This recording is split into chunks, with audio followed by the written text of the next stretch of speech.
Northwest Championship regular season. And what an occasion this is for you folks. Featherstone Rovers against Bradford Bulls. 5th v 4th in the league in a winner-takes-all match to decide who takes that final spot in the top 4. The teams are in, so I'll give you a rundown of the team news for you. Starting off first of all with the Bradford Bulls. And number 39 is Kieran Moss. Number 2 is Amari Caro. 15 is Matty Blythe. 4 is Chris Wellham. And number 29 is Ethan Ryan. In the halfbacks, the number 40 is Lewis Charnock. And number 7 is Dane Chisholm. In the front row, number 10 is Adam Sidlow. Tail partner number 25, Ben Cabana. And in between those two, number 13 is Danny Addy. In the second row this afternoon is number 28, Kurt Haggerty. And number 23 is Alex Miller. And the loose forward is number 12, Dale Ferguson. On the bench for the Bulls this afternoon is number 11, Tom Albison. Number 14 is Jay Pitts. Number 41 is Joe Philbin. And number 42 is Stuart Howard. And the Featherstone Rovers now, one change from last time out. See Bradley Tagg got to the bench. Luke Cooper misses out. And in comes Luke Briscoe, which means that Missy Talapapa moves back into his more favoured position, shall we say, of the centres. Other than that, Rovers are unchanged from last week. So at full back is number 15, Ian Hartman. Number 37 is Ashton Golding. Number 3 is Michael Channing. Number 4, Missy Talapapa. And number 29, is Luke Briscoe. In the halves is number 6, Kyle Briggs. And number 7, Anthony Thackeray. In the front row, and number 10, Andy Bostock. Number 32 is Jordan Baldwinson. And in between those two, number 23 is Andy Ellis. In the second row is number 11, Steve Snitch. And number 12 is John Davies. And the loose forward is number 17, Jack Ormondroyd. On the bench for Rovers this afternoon. And number 8, Darryl Griffin. Number 21 is Bradley Tagg. Number 13 is Tim Spears. And number 38 is Anthony Mullally. And today's match referee is Mr. Ben Thaler. Double company this afternoon. It's the double trouble with the two Joes. Come to young Joe this afternoon. Good afternoon. Good afternoon, Brett. What an occasion this is, first of all. Talk about an occasion, mate. Look how many have turned up to see it. Your thoughts on the team news, please? Well, you look at the Featherstone side and we've got the two Leeds lads in that back line. That could be crucial for us. Ashton Golding and Luke Briscoe in the team. That means Michael Channing and Talapapa are able to take those spots in the centre. Talapapa is a huge strike weapon for us in the centre. Very much a focal point of his side of the pitch. We can really play around him. I think he could be a real asset today. And looking down that Bulls team, a lot of strength in that Bradford team. Where do you see the threats coming? Well, if Featherstone are going to come out on top today, they have got to win the battle in the pack, and that is going to be a tough ask, Ben. You look at the likes of Dale Ferguson, Kurt Haggerty, Adam Sidlow, class players who are more than capable of outmuscling any team in this division. Featherstone need to get on top, and they need to do that from the off. Good afternoon, Joanne. Good afternoon, Ben. I was thinking last night about the progression the Rovers have made. Last year they've just missed out on these top 4 playoffs, but they did go on and win the Shield. So for Rovers to feel this is a season of progression, they will be looking for a win today for that to get into that 4, so they can say, yes, we've achieved something this year. Certainly, yeah. It is a must-win game, is this basically, isn't it? We were talking to John Sharp. It's been a quarter-final, a semi-final. It's come to this final. And what way to culminate the end of the league season. It's a long time since that first game of the season when we played them at Bradford at Odsall, isn't it? A lot has happened between now and then and now, and it's got to this stage of the season. It's just an absolute cracker. The Rugby League couldn't have planned these fixtures any better, really, could they? And looking down that road, the team news for today, where do you see the biggest threats in this Rovers team to the Bulls team? The biggest threat from Rovers, I think 1 to 17 really. The forward pack needs to be on its game today, needs to come out meaning business like it did at Batley and at Halifax.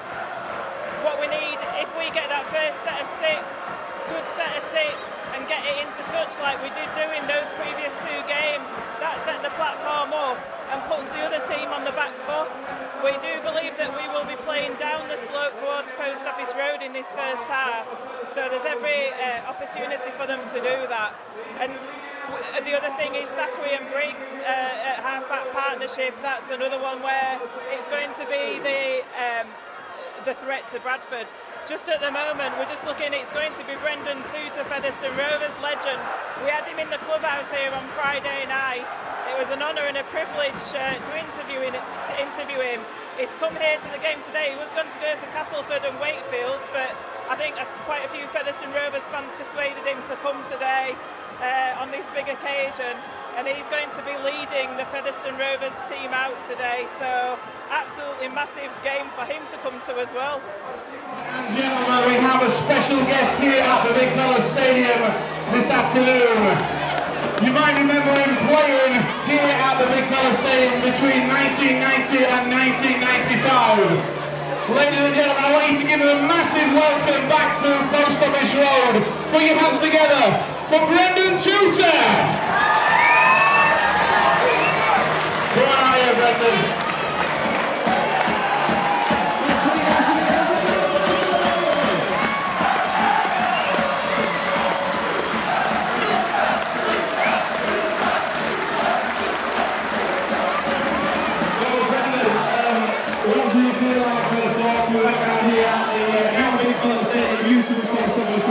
I would like to say to all these fans, hey, it's all gone, and good luck for the boys today. So Brendan, I'm sure you can agree, it's been a big change in the field down here at the Big Fella Stadium with these new stands since you were down here last. What would you say to when you've done this for the Thursday down here? And again, what would you say to the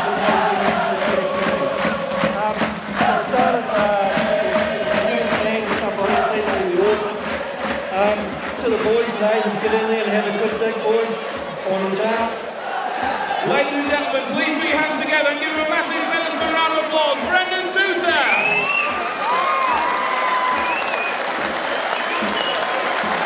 Indeed it is, and look, thinking back to the first game of the season, Joe, that defeat at Bradford was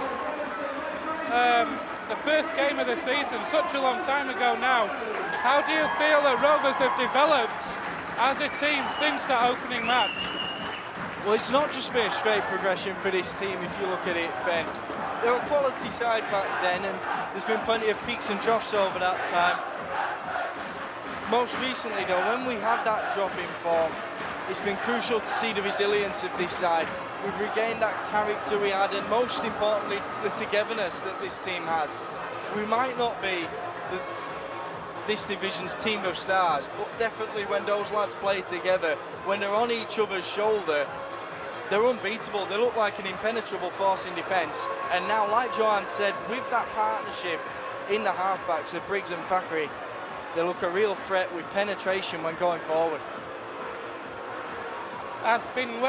Certainly have been well documented over the season, John, about the injury problems that Rovers had. And after the Sheffield game, here come the Bradford Bulls. After that Sheffield game, it all looked so.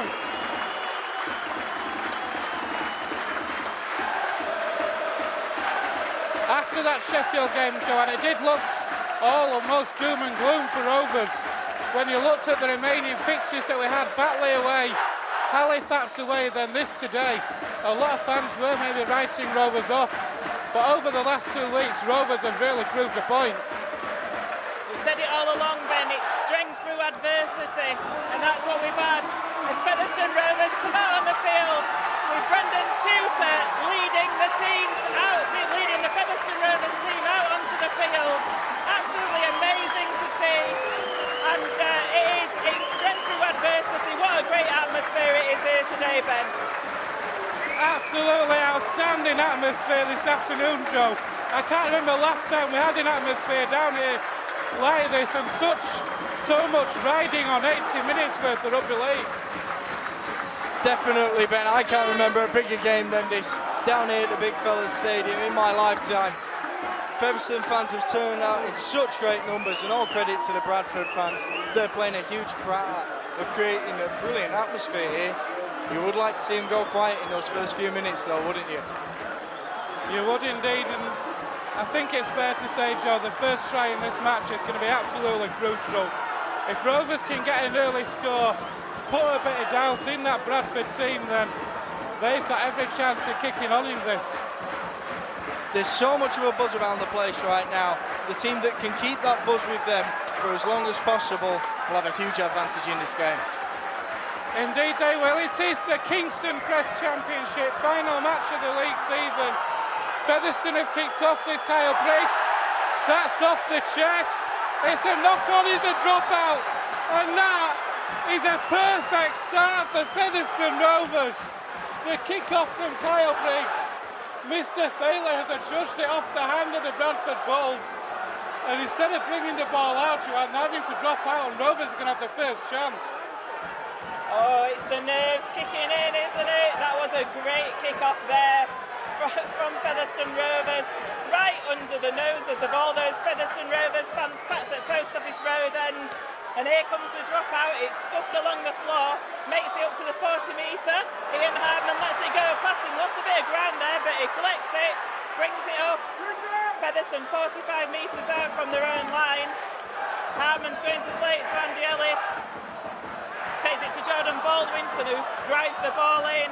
35 metres away now. This is what we were saying about having this good set of six to start off the game, wasn't it? Andy Ellis takes it up, shows it, goes to Thackeray, comes inside to Snitch. Snitch breaks the first tackle. Snitch is up to 15 metres away from the line, and plays the ball now to Andy Ellis. Andy Ellis to Andy Bostock, to Briggs, to John Davis. That was a great tackle there from Bradford. Great tackle that came in there from Kurt Haggerty. We know his dad was a hard man. That was a good tackle there. John Davis lost the ball.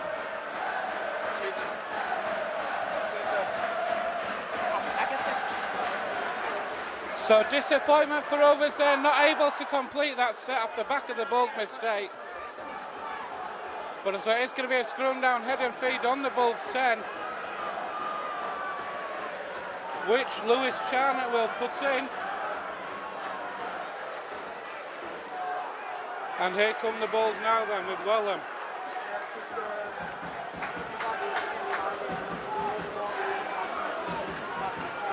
The Bulls are working it out wide. That's a high tackle from Rovers. Rovers can't afford to be doing things like this on this second tackle. It started off a bit between Danny Addy and Andy Bostock.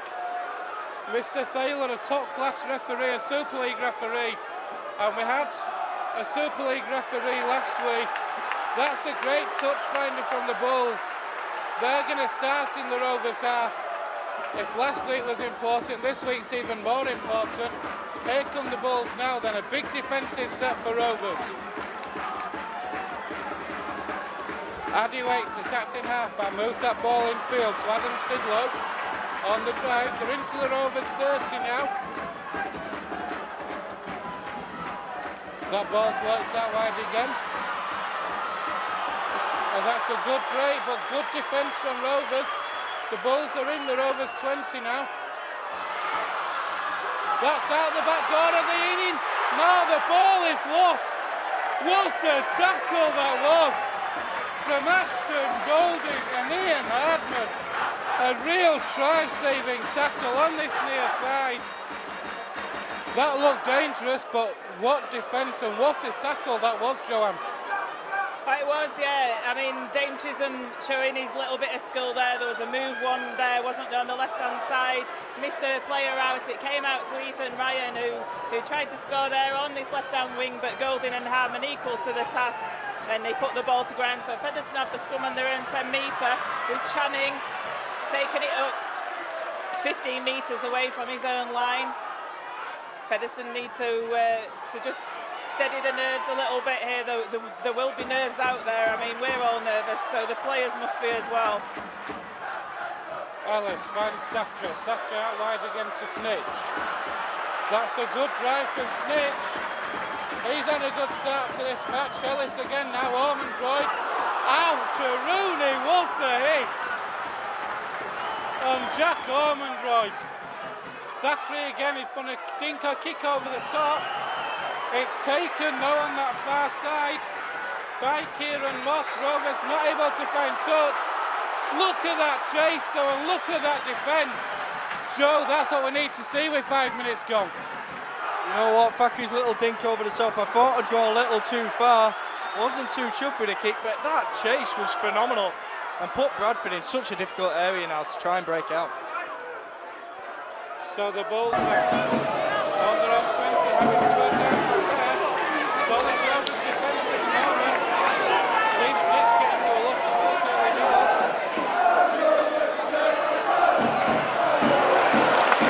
Great defence from Rovers. The Bulls are barely outside their own 30. It's going to be a kick from Axin half-back from Danny Addy. Taken on the full by Ian Hardman with 15 metres to run into. That's a great take, Joe, and a great return. Fantastic kick and returned it well. Got us into a central position. We can go both ways. It splits the Bradford defence. And some real gumption from Golding there to take it up the middle, right up against Dale Ferguson, who's been showing his nastiness early on. Indeed, and here are Rovers now inside the Bulls half to go. An untidy play the ball, to say the least. Ellis now though. And Rovers 35 out. Centre field. Bostock on the charge again. Rovers on the last tackle, just outside the Bulls 20 now. It's with Kyle Briggs. He's going to put it in the air. Golding chasing, Channing chasing. That's well taken by the Bulls, and a good tackle there from Briggs and Davis. It's a knock on Rovers. Andy Ellis! Andy Ellis is over! The Featherstone Rovers! What a start to this match! A mistake from the Bradford Bulls. A mistake from the Bradford Bulls. Andy Ellis picks the ball up on the zero tackle, dives over the line, and we talked about the start. We talked about who would get that first score and how important it was, Joseph. Rovers have got it, and with 6.5 gone here at the Big Fella Stadium, Featherstone Rovers 4, Bradford Bulls 0. Well, did you hear the cheers then, Ben? Great quick thinking to capitalise on the mistake from the Rovers there. Picked it up, got themselves over the line, and that could quite possibly, on a psychological point, be the best way for them to score, because no doubt about it, Bradford heads are going to be down now. Featherstone, though, need to keep calm, need to keep composed. Their follow-up set is going to be perfect. But after Kyle Briggs sends this one between the sticks, we'll have a crucial lead early on in this game. Yeah, Kyle Briggs just taking the conversion, and it's over. So Featherstone Rovers, after 6.5 minutes, lead by 6 points to 0. The lead Bradford Bulls here at Post Office Road, the Big Fella Stadium. And I was just about to say, before Bulls made that mistake, the rain was starting to come down. It was very fine rain, and obviously the ball will be a little bit slippy. We've seen what happens with the rain with these new balls that we use, and could have been a little bit slippy, that ball, as Bradford take the kick off. It's taken well.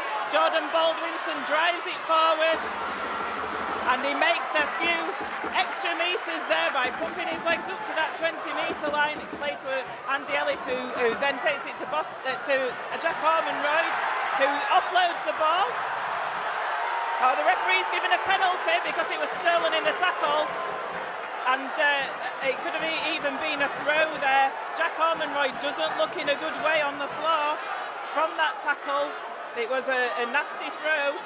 So let's hope that Jack gets up. He's hurt the base of his back, so he's patting to the physiotherapist who's gone out there to tend to him. We don't want to be losing Jack Ormonroyd at this stage of the game because he started well, as have all the forwards for Featherstone Rovers.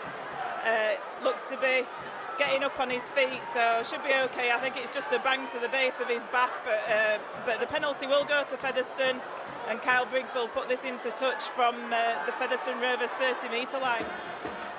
We talked about completing the first set from the try, Joe. There's only one thing better than a completed set as Kyle Briggs finds touch, and that's a penalty in that set and a repeat set, which piggybacks you into the Bulls half. And here's Talapapa now.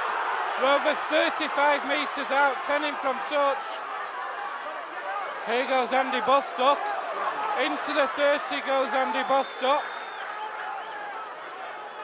Plays the ball to Ellis, snitches the dummy runner. Thackeray now to Hardman. Hardman over on that far side, but good defence from the Bulls on that occasion. It's Matty Blythe. Thackeray, Baldwinson now. Gets Rovers up to the 10, centre field. Rovers go left again, Thackeray.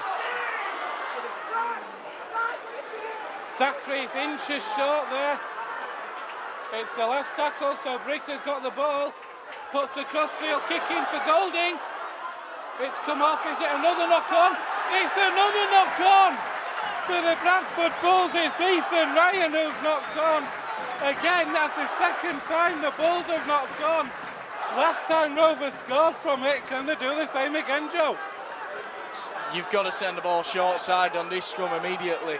Ethan Ryan is going to be feeling horrendous right now. He does not want a man running at him. The rain is starting to come down more and more. Ball handling conditions are going to be awful. Fev needs to take advantage, and they need to do it now, Ben. Yeah, the rain's absolutely tipping down here at Featherstone.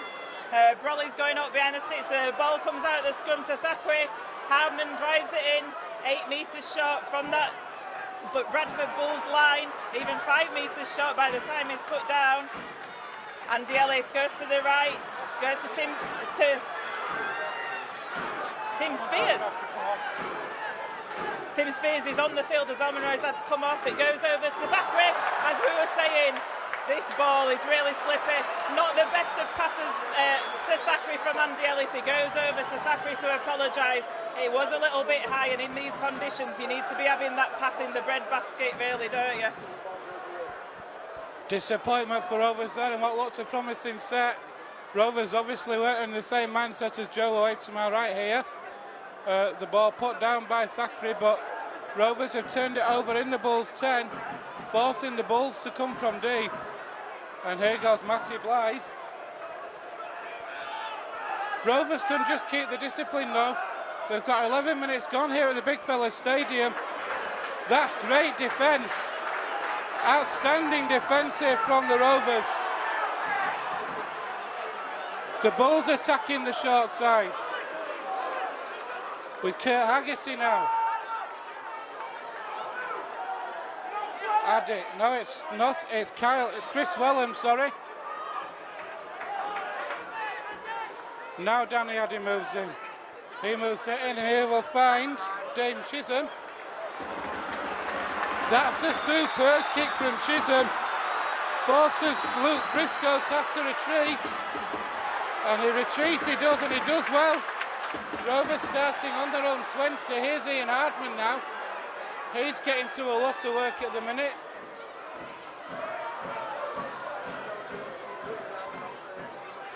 Here's Spears. Jack Ormonroyd is just gone down to the changing rooms for some attention. He looks to have banged the base of his right back, so hopefully we will see him back again. That's a loss for Rovers as Kyle Briggs puts a kick in from halfway. It's bounced awkwardly though, Ryan has to retrieve it. What a tackle that was by John Davies and Andy Bostock. And Ethan Ryan has had a really tough start to this match, Joanne. Well, he has, hasn't he? John Davies got him round the shoulders there and just swung him round, and And it's good to see defence like that. This is what we need to. We need to be in Bradford's faces in order to force the error. It's not great conditions out there. Charnock puts the kick in. It's going to go dead, is that kick, I think? Oh, it's held up. That's a brilliant kick by Charnock. Hartman does brilliantly, and that's a penalty now. Because Hartman tried to get out, but the referee has given a penalty for offside against Bradford. The kick was great from Charnock, and Bradford chased it down, but they chased it down from an offside position.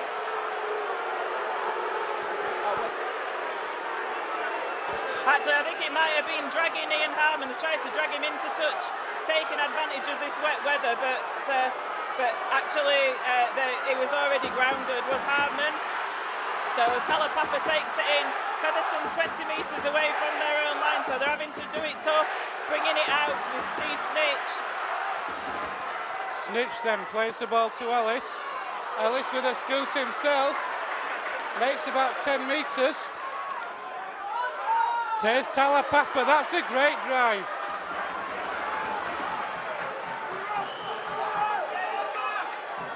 Ellis. Here's Tim Spears on the drive now. Rovers in the Bulls half again. Coming up to 15 minutes gone here at the Big Fella Stadium. Featherstone Rovers 6, Bradford Bulls 0. There's a kick from Briggs. That one's taken though by Kieran Moss. He looked to be thinking about passing out to his winger, but takes that tackle. A great chase from Rovers again though. Here's Chris Wellham. It's almost away, but he was away from Channing, but Baldwinson and Davies. Here's a scoop from Acton Half. And the Bulls are up to halfway. Here's Amari Caro. Bulls moving to the Rovers 40 now. Addy. That's a cut-out pass. Wellham's away. Wellham's away. It's passed inside to nobody. The ball has gone to Michael Channing. Oh, if that ball had gone to hand, the Bulls had a strolling. John Davis is now down for Rovers, but the Bulls have bombed a real Joe. Definitely, Crisson just couldn't keep his feet. He had men either side of him. They were certain to score, but these wet, slippery conditions, they punish the Bulls yet again. And Featherstone Rovers have really got out of jail there. Twice down this left flank now, they should have scored. I think as well, you've got to give full credit to the Featherstone chasing defence there. I mean, it is looking dangerous, isn't it, down this left side with Bradford. They're putting the moves on, and Wellham looks to be going well, but John Davis, who's just got up to his feet, he was down injured, putting in that tackle that just put Wellham off a little bit, and Wellham put in a poor pass that went to ground that Channing gratefully accepted. So again, Featherstone having to bring it away from their own sort of 10 metre, 20 metre area with Ashton Goulding. And there's a scoop from dummy half there. The ball's going by Luke Briscoe's coming for a bit of action. Ball played to Andy Ellis, goes to Tim Spears, who gets put to ground.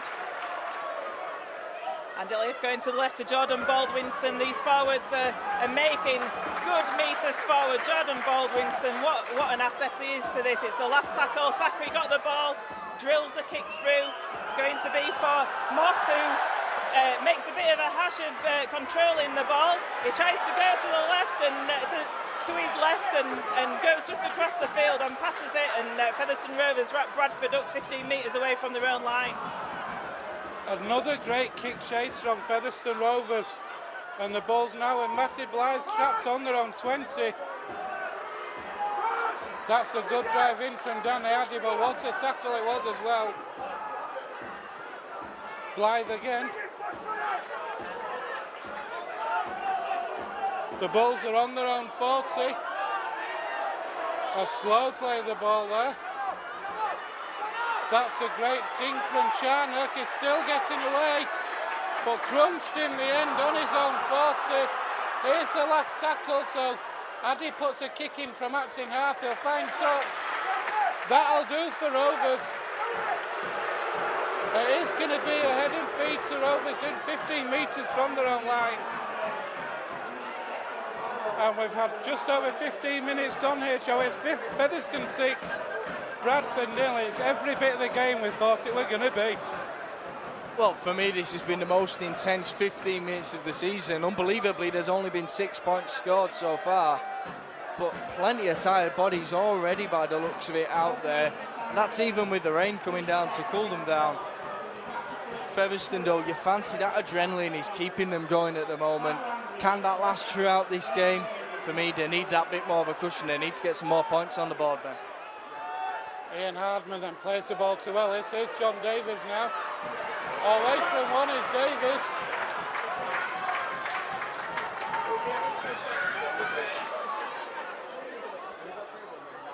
Ellis. Here's Talapapa. Tries to spin in the tackle, but is held up just outside the Rovers 40. Eventually plays the ball. Briggs. Dinks one. Still going Briggs. Well played. That is outstanding effort from Ethan Ryan. Does so well to take that ball after the dink there from Kyle Briggs. Kyle Briggs has been penalised for the kick. In trying to kick the ball on, he did catch Ethan Ryan. So it is going to be an opportunity for the Bulls. Addy's going to find touch. They're going to have a set in the Rovers 40. Addy takes that tap, and there's the first strike from Haggerty's going now from acting halfback, makes 10 metres. Rovers slow to react there.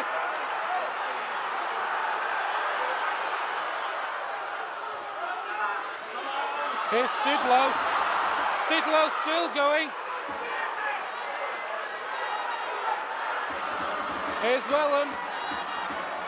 He's still going, he's held up over the line. So he'll go back 10 metres, and Joe, you've commented to me there about the Rovers line speed. Very slow moving up at the moment, Rovers. Yeah, the line speed just appears to have gone. You fancy that they've thrown a lot of energy in early doors here. Might well be struggling. They need something now to give them that lift again, get them going, because after that penalty was given, just as Bradford moved the ball out wide here, they're looking to go over, this time in the right corner. They've not shown danger down this edge before, but now on the fifth tackle, they'll look for the kick across field. Fantastic though now, Rovers up in the line. They do manage to get the ball out, but it's out on the full. Fantastic work by Featherstone's defence there on the last. They've earned themselves a 20 tap, and now they're going to get themselves out, Ben. Scrambling defence from Rovers, but scrambling defence that works on that occasion, Joanne. I'm not entirely sure it was scrambling. I think Bradford were the ones that were scrambling there. Anthony Thackeray with a fantastic tackle over there on the kicker on that last tackle. Had to rush to put the kick in, and it went dead. So I think full credit to Featherstone's defence in that occasion. Baldwinson gets Rovers up to halfway. Over halfway, Rovers now. Go left with Thackeray. Short pass to Steve Snitch. Shrugs off two, he's still going. What a start this man has had to this match. Thackeray now. Briggs. He'll dink one for the corner. It's behind Ethan Ryan. Takes it but slides back. He took the ball, but in these conditions, he slid back behind his own line. The tackle's made behind his own line. And for the second time this afternoon, Bradford Bulls are having to drop out to Featherstone Rovers. Well, he took the ball there, did well to do so with the ball being slippery, as we've said, but we knew that ground, there was potential to knock him over behind his own try line. John Davies certainly thought that, and he came at him like a cannonball. So the Bradford Bulls then having to drop out from under their own sticks. This is the second time this afternoon. It's a short one, and it's gone straight out. So that is awful. Has it come up? What's the call here? The referee's checking with his touch judge. He's giving it to the Bulls. Joe? Yeah, the ball's bounced before. Bradford have done well and they've very much got themselves out of jail there. Featherstone had a huge opportunity to put themselves under pressure.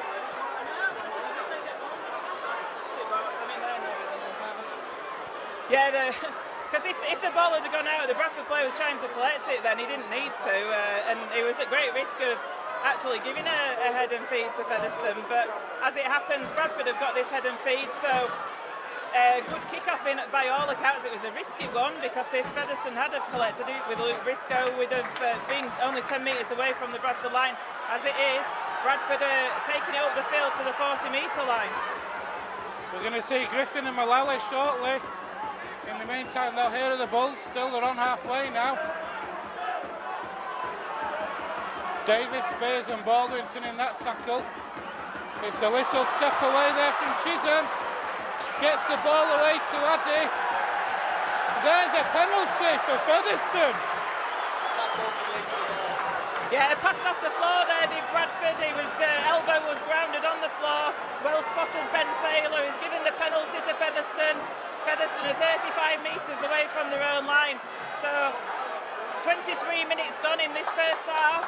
It's Featherstone Rovers 6, Bradford Bulls 0.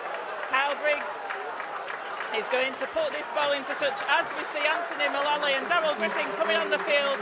Bradley Bostock and Jordan Baldwinson. What a stint they put in this first 23 minutes. So Featherstone are going to have this tap on the Bradford Bulls 40-metre line with Missy Talapapa, who drives it in himself, takes it up to 30 metres away from the Featherstone line. Ball's played to Andy Ellis, goes to Thackeray. Thackeray puts it up to Darryl Griffin, first touch of the ball for him. Griffin plays the ball now to Ellis. Ellis shows and goes, 10 metres away, he just gets caught. Did a little half break, did cheeky Andy Ellis. So Briggs plays the ball, it goes to Mullally, who goes forward. A few metres, he's trying to quick play the ball. Surely that's a penalty, ref, but it's not. They intercept. They try to do an intercept there to Bradford, they touch the ball. It's actually a free play at the moment, Ashton Golding's got it. Ashton Golding plays the ball 15 metres out, the referees wipe the tackle count. Mullally again drives it forward, he's a big lad, is Anthony Mullally. 10 metres away, goes over to the left with Thackeray, Thackeray shots and goes! Thackeray is over! Thackeray is over that line!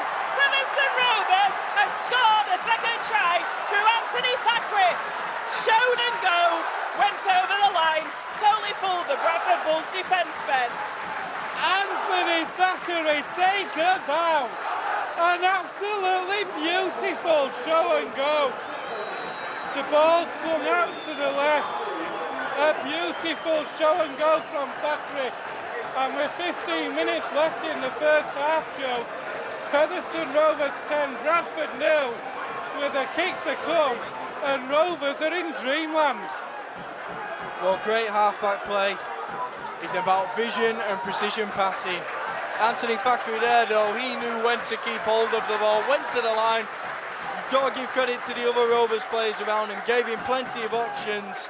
The Bradford men didn't know what to do. They stood off him. They know what a threat he poses if he gives the ball outside of him to those support players.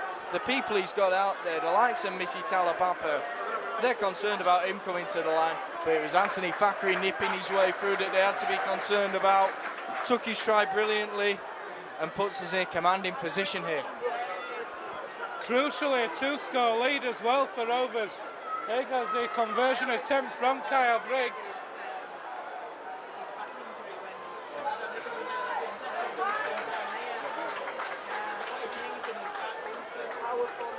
So Kyle Briggs, here we go. He's missed with the conversion, so the try is not converted. But with 15 minutes left here in the first half at the Big Fella Stadium, Joanne, Rovers are in control. Featherstone Rovers 10, Bradford Bulls 0. They are in control at the minute. They're bossing this game, which is what they did against Batley and Halifax. They bossed this game, didn't they? And that's what we've got to do. We are playing down this slope at the moment, so the more points we can put on the board, the better. So it's going to be Danny Addy who will restart this match. It's a flatter kick-off this time. Ian Hardman, as you would expect, safe as houses. Here goes Mullally. It's a good drive in from Anthony Mullally. So Rovers are working out from their own 30-metre area now.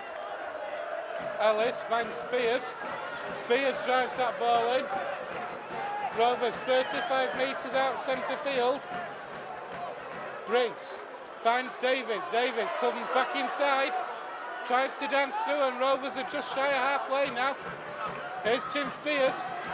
Spears, what a tackle that was from the Bradford Bulls. Thackeray again. He dinks one through. He's going to find touch. Joe, when you score a set, we talk about backing up with a clean set from the kick-off. From a Featherstone Rovers point of view, that was perfection. Fantastic game management from Anthony Thackeray there. Gives them some time to gather their thoughts, and we know how fantastic the defence has been when we've been up in that Bradford danger zone, putting them under pressure. It's how we scored that first try. We'll be looking to put them under pressure yet again here. So it's a scrum down head and feet to the Bulls, 15 metres from their own line. Referee says we've got to reset that scrum, but a perfect way to back up a try, that, Joanne. Yeah, that's what we were saying. Perfect set of 6. Anthony Thackeray putting it into touch, making Bradford bring it out from deep within their own half. With our forwards that we've got, we hope to get a good defensive set here. No penalties, just a clean defensive set as Anthony Mullally puts that tackle in. So here are the Bulls then. They've brought on Joe Philbin, but he's run straight at Anthony Mullally, and I wouldn't want to do that. An inside pass. Oh, that's great defence from Rovers. Griffin, the reading of the game there was superb. Here's Addy now. Here's the last tackle. And here is Dane Chisholm. Puts that ball in the air. Ian Hardman not a bit interested in that. That's a shocker of a kick from Chisholm. Far too deep, and it just bounces in touching goal. And Rovers have time just to steady themselves, compose themselves, where the chat restarts on the 20. I don't know if we need to compose ourselves at the moment. We're looking pretty good for our money, aren't we? And that kick from Dane Chisholm, maybe not used to the short in-goal areas of a pitch like Featherstone Rovers. Far too long was that kick. He put it up in the air and it went fully 45 metres. Perhaps he's not used to an in-goal that doesn't slope up at the back either. Yeah, in the corners particularly. But there we have it. Bradford, by comparison, way off Featherstone Rovers' kicking game, and in a match like this where it is tight, that territorial battle can be won and lost with the kicking game. Off the back of that, here's Kyle Briggs showing Chisholm how to do it. That's much better. Hardman takes it, offloads it. Now it's been knocked on by Briggs. So it is the turnover on the last tackle. But Kyle Briggs there showing Dane Chisholm how to do it, Joe. Definitely, you could feel the tension as that bomb was hoisted into the air. No Bradford players wanted to take that, and sure enough, Ian Hardman was the one to get to it. They broke down his short left side though. It's Dane Chisholm. He was looking dangerous, but great recovery from John Davis to haul him to the ground. They take it inside now. It's Wellham going forward with the ball. Bradford looking to spring something on Rovers now, entering the final 10 minutes. Ball's worked out to that far side now. But again, still great defence from the Rovers. Blythe now. Offloads. Chisholm again. The Bulls are standing. This is superb defence from Featherstone Rovers. Chisholm is slow to get to his feet. Very slow. He's staying down, in fact, Joanne. Yeah, he was wrapped up ball and all, was Chisholm there, weren't he? Certainly know he's in a game this afternoon down at Featherstone Rovers. But credit where credit's due. This Featherstone Rovers defence, Joe, swarming round the Bulls, and the Bulls, when Dane Chisholm picked that ball up, he had no idea what he was going to do due to the way the Rovers defence had moved up on him so quickly and also cut off his options. Well, 10 minutes or so ago, we eased off just for a short spell and Bradford were looking to edge their way into the game more and more. Fev, though, you've got to pay credit to them. They've picked themselves back up. They're gaining up ferociously as a line. You've got to think the impact of the substitutions may have been significant, though, but Bradford are going forward. Their options are limited, and Golding there did well to see the ball out. And it's going to be a tap on the 20. The kicking game just not coming up trumps for Bradford today. Not at all. Featherstone are winning. Featherstone are certainly winning the kicking game at the minute, as Luke Briscoe makes great 10 metres. Quick play the ball to Ellis. There's another 15. That is superb play from Featherstone Rovers. And within 2 tackles of that 20 restart, 3 tackles to 5 metres in the Bulls half. Made that 10 metres in the Bulls half. Ellis. Here's Mullally now. This is superb. Mullally gets Rovers to the 20. They're only on the 4th tackle. Thackeray kicks early for the corner. That will do very nicely. What a superb set. And Joanne, we talk about who Rovers could be facing in the middle eights if we get there. That set from Featherstone Rovers was as good as anything you'll see in those middle eights. Oh, it was fantastic. The way that they steamrolled over the Bradford Bulls there, right from the 20-metre line, the Featherstone Rovers 20-metre line, in 4 tackles. Anthony Thackeray kicked on the 4th there. We've come forced to drop out. Amazing play from Featherstone. So pleased to see it. Addy's coming off. Danny Addy's coming off for the Bulls, Joe. Yeah, Jay Pitt's looking to make an impact, and boy did they need it, but Danny Addy, he'd be one of the men who'd look to call upon at a time like this, and they'll struggle. John Davis has also come off for Rovers. Didn't see who's come off. Here's Luke Briscoe now. Didn't see it. Brad Tagg who's on. Here goes Mullally again. This guy is an absolute monster of a player. Gets Rovers up to the 20, and he's still going. An untidy play of the ball. Here's Briggs now. Briggs spins out to the tackle. Rovers 10 metres away. 10 to the right to the sticks. Tag now finds Darryl Griffin. How Rovers would love another try here. Thackeray snitch! He's down! Steve Snitch is over! The Featherstone Rovers! A superb effort from Steve Snitch. And I'll tell you something, Joanne. If for me in this first half, if there is one player who deserves a try for his efforts in this first half, it's Steve Snitch. And it's Featherstone Rovers 14, Bradford Bulls 0. Oh, Steve Snitch, I was saying before, every game in the last 2 games and today, Steve Snitch has been outstanding.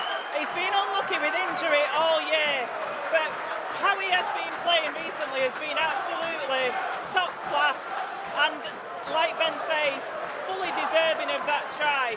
He's been immense this first half. The amount of breaks, the carries forward he's been taking.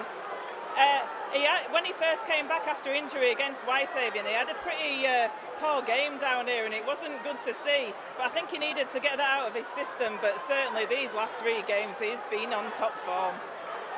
First try of the season, Joe, and he's been immense this first half, hasn't he? You can have all the flair in the world like Anthony Thackeray, but no one can match what that man has provided in this half in terms of grit and determination. I have no idea how he was able to get that ball down over the line, completely swarmed by men in Bradford shirts, but he got it down. Kyle Briggs now sends that one between the uprights, adds 2 points, and extends Featherstone's lead even further. It's been a phenomenal performance by the entire side. Steve Snitch, how impressive has he been this half? Words can't describe. Guys, you've probably heard, you don't need me or anybody else to tell you, the try has been converted by Kyle Briggs. And we've got 5 minutes, 6 minutes left now to half time. I think the big message now, Joe, for me, don't concede in this last 6 minutes. And if we can get another try, all the better. Well, ultimately, whatever we do, we just need to make sure we go into half-time on top and just keep Bradford's mindset the way it is at the moment, because at the moment, they're taking a battering. We want them to go into half-time feeling that way. Here goes Ellis again.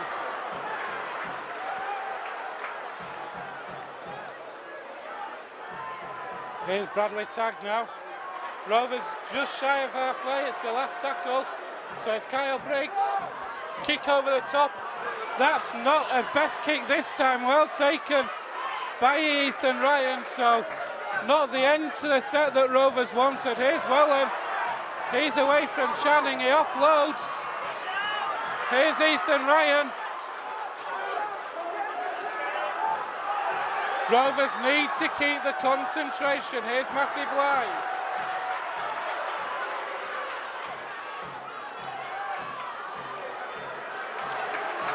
The balls are on the Rovers 40 now. Howarth moves it out wide. Come back inside here, that's a great break. But Rovers defence holding firm at the minute. There's a kick over the top. And that's going to bounce dead again. And Rovers, this is almost, if I said to you, Joanne, at 3 o'clock this afternoon, with just under 5 minutes left, Rovers would be 16-0 up and in complete control. I don't think you'd believe me, would you? I would, because I've had the Featherstone Rovers believe, the Fev belief, and that's a penalty to Featherstone for offside. So Featherstone going to take this from their own 40-metre line. Bradford just creeping offside there, and Mr. Thaler picked it up well. Kyle Briggs going to put the ball into touch. So Featherstone are going to have the tap 35 metres away from that Bradford line. Channing takes it forward, offloads to Tim Spears. Could have been a bit dodgy that, but he was fancying it. It was Michael Channing, and Tim Spears runs it into the middle of the field, 20 metres away, plays the ball to Griffin. Griffin takes it forward, looking for the offload, but he gets wrapped up, so he's 10 metres away from that Bradford Bulls line. Andy Ellis goes left to Thackeray, liking it down this left-hand side. Thackeray shows it to Hardman. Hardman gets tackled about 2 metres short away from the line. Bradford with some scrambling defence there on Hardman. Bit of a slower play, the ball goes out to Thackeray. Thackeray puts it on the inside to Mullally, who charges forward, and he raised the tackle. Mullally, he's held up. Oh, Featherstone Rovers fans behind those posts thought that Mullally was over. It would have been an amazing try, showing his full strength. I said he's a big boy, he certainly is. He was showing his full strength there. Goes back to the 10-metre line to play the ball to Thackeray, to Briggs. Briggs puts the kick in. It's knocked on by Dane Chisholm. Dane Chisholm knocks the ball on his own 10-metre line. Scrum to Featherstone, Ben. Oh, this is better and better and better. Dane Chisholm taking a turn and knocking on in his own 10-metre area. And with 2.5 minutes left, Joe, that was almost, again, a perfect set for Rovers. All they need to do now is control this, nothing silly. And if they can get a score, all the better, Joe. Definitely. I fancy they're taking it in onto the inside again, which they are, but they did have a 2-on-1 if they could shift it quick to the outside. Ian Hardman, though, running that ball in hard. Anthony Thackeray is stood at the foot of the ruck. He shapes left, but then goes right, gives the ball to Griffin. Griffin keeping that leg drive, moving forward. Relentless up against this Bradford defence now. Ellis, he hops out, he's found the ball out to Spears. Spears does well to take that, it was put beyond him. Rovers lose a bit of momentum there, but here's Bradley tagged to try and get it back. There's a penalty, and I'll tell you something, the Rovers fans are all around this stadium. It was Tom Holbison with the high tackle, and the whole of this 3/4 of the stadium have told Featherstone what to do. They are doing it, they're going to take the 2.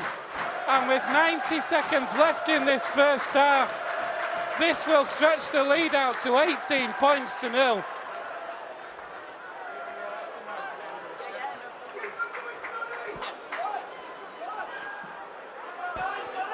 Kyle Briggs just running the clock down.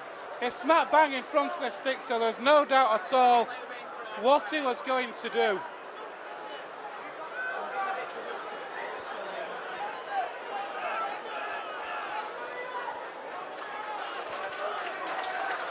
Time is called off.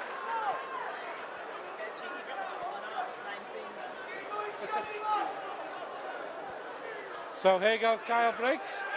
Straight between the uprights it goes. And with 40 seconds left in the first half, it's been a dream first half for Featherstone Rovers. It's Featherstone Rovers 18, Bradford Bulls 0.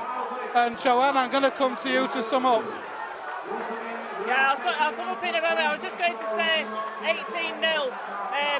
Should we be going for a bit of a drop goal, or is it too early? Because to get more than 3 scores up would be amazing, wouldn't it? I know it's 7 seconds left on the clock here, but if we could get it down that field, why not go for a drop? Why not indeed? Thackeray from Epsom halfback. Talapapa now. There goes the half-time hooter. Rapturous applause around 3/4 of this stadium as the teams come off. What a first half it's been from Featherstone Rovers. Joanne, over to you. Can I just say how proud I am of this team? That performance in that first half, as you can hear, Featherstone Rovers crowd going absolutely bonkers here at the moment. That first half was pretty much perfect.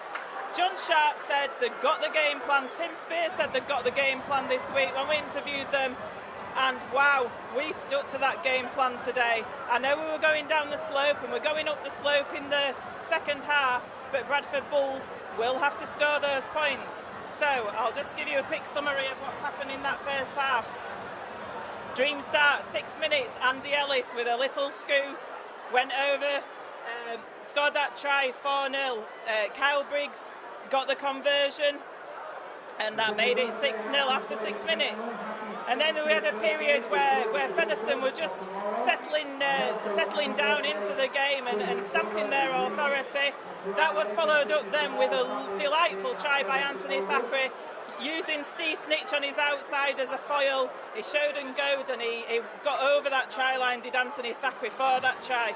Briggs was unable to convert that one, but then Steve Snitch, who's for me has been the man of the half this first half, he scored out wide on that left-hand side, forcing his way over with 3 Bradford Bulls players on him, and Kyle Briggs was able to convert that time to make it 16 points to 0. And then with a couple of minutes left, Bradford were penalised under the sticks. Kyle Briggs slotted the 2 over, so it's Featherstone Rovers 18, Bradford Bulls 0 at half-time here at the Big Fella Stadium at Post Office Road. Thank you for that, Joanne. What a first half it's been. Joseph, where do we start with that one? What a performance from Featherstone Rovers. An unbelievable performance, Ben. You could not have asked for more for that bunch of players. I think it's difficult for people to understand who don't support the Rovers like you. What a special little club this is. It's unlike any other. And players come, players go, but that feeling as a club remains. Players out on the park today, though, they've represented that club with pride. And what a performance, what a spectacle they've provided for us today. They've taken the ball forward with such enthusiasm. They've been unbelievable in defence. They've looked impenetrable when Bradford have been on our line, fighting to the last man. Let's not play any games. Bradford have shown some nice stuff when in the attacking third. They've looked to create things and they've looked dangerous upon occasion. These are no mugs out there on the park up against Featherstone today. But we've recovered every time. Every time there's been an opportunity missed, someone's been there on their inside, making up the ground for them. You can't ask for anything more than that. And what ingenuity from Anthony Thackeray as well. We spoke about Steve Snitch, how great he's been. Anthony Thackeray, for me, deserves some serious credit too. And the other thing to mention as well, Joanne, the other thing to mention as well is that we have done this after losing Jack Ormondroyd in the opening, 10-15 minutes this game. He's not returned. So Rovers have done this in effect with 16 players. Yeah, you're entirely right there, Ben. They've done it tough. But we're used to doing it tough, like I say. Strength through adversity, that's been our hashtag all the time in these last few games. And, you know, our mentality is right at the minute. Obviously, that might have an effect in the second half, but I think we need to just see how Jack is. He went straight to the dressing room when he came off early doors and went for some treatment. So we'll just have to see how he goes. Whether he comes back on the field or not, we're not sure. What are your thoughts on Rovers particularly have been so dominant in this first half? When you think how Bradford are a full-time team, of course, don't forget, and their fans have travelled here in numbers. But how well have Rovers done when you take that into account? Well, I come down to training quite a bit to interview the players, and I watch them train. And okay, they're a part-time team. These lads rock up in their builders' vans, their plasterers' vans, their suits and ties. They've had a full day's work. They come at 5 o'clock, come to training straight from work. They're straight in that gym, straight on the weights. Billy Mallinson working really hard with them, and credit has to go to him. Andy Ellis paid credit to him during the week, and it's true what he says. Billy Mallinson has worked wonders with this team.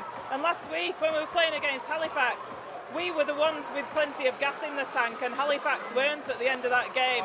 Obviously we've only got 16 players at the moment out there, so we are doing it tough. But like I say, the mentality is just perfect at the moment in that training room. And full credit to these boys. They've got belief at the moment, and it's showing out there on the pitch. Indeed it is. Other scores in the championship this afternoon.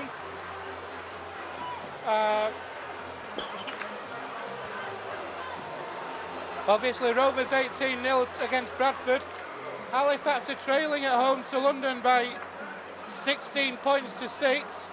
Lee 28, Dewsbury Rams 0. Oldham 12, Workington 20. And Swinton 12, Batley 30. In the Super League it's Wakefield 16, Castleford 10. Widnes 14, Castleford 4. We talked about where to be in West Yorkshire this afternoon. We're a local derby down the road at Wakefield. But I bet that's not half as exciting as this match has been here this afternoon. Well, supposedly, Ben, the RFL went to Sky and asked them to broadcast this game. The response they got was a no, and you look at it out there, you've got to wonder why. It's down at the big fellas. There was always going to be drama. We never failed to provide that down here, and Featherstone, you could have predicted it at the beginning of the season when the fixtures came out. Bradford, last game of the season, it was always going to go to the wire. We were always going to have another underdog story where we went up against full-time opponents and somehow miraculously got the better of them. The question is it too good to be true? Will those full-time opponents come back against us in that second half? Because coming into this game, Featherstone had everything to gain. Bradford had everything to lose. This would be a disastrous result for them. It would have been a horrendous season. Heads will roll, no doubt, if they don't find themselves in those middle eights. Featherstone, though, unbelievable that they will have managed to get there if things stay the way they are. I think it's fair to say, Joanne, in the second half, first score is crucial. If Rovers can get the first points on the board, be it try, penalty, something like any points on the board first, you fancy they will stretch out, because that'll give them a 4-score lead. And yes, the Bulls are going down slow, but they will have a lot of work to do, and this Rovers defence so far has looked impenetrable. Certainly, yeah. Like you say, any score will do, just to put that more than sort of like they've got to score more than 3 times up there. That's really important, isn't it, that we do that? I'm sure that's the message that John Sharp will be saying to the team. It's just a matter of doing the same. Keep it going, lads. I mean, it'd be interesting to know what Rowan Smith is saying to Bradford Bulls at half-time. I think it will be a very different team talk to the one that John Sharp's having with our team. I think it will. So 3 tries in that first half for Rovers. And like I said to Joanjo, the loss of Jack Ormondroyd so early will have hit the Rovers game plan. But how well they have adapted to that loss and shuffled the pack, and it's made no difference whatsoever to the performance on the pitch, has it? Definitely not, and it's unbelievable to say that because Jack Ormondroyd had been running forward so forcefully, causing so many problems for the Bradford Bulls in defence. Unfortunate to lose him, but the way the rest of the pack responded to that, they almost took themselves to another level to compensate for that. Absolutely superb from the rest of the lads out there, and it really sums up the kind of performance that this has been. We've said that a bit back, Featherstone were looking like they were playing as strangers again. Now they've got that togetherness back, they're fighting for each other. You get the feeling that they did after Jack Ormondroyd went off. You know someone will have yelled, "This is a big set for Jack, boys." And it looks like everyone since that has been a big set for Jack. It has indeed. The one thing Rovers have done very well,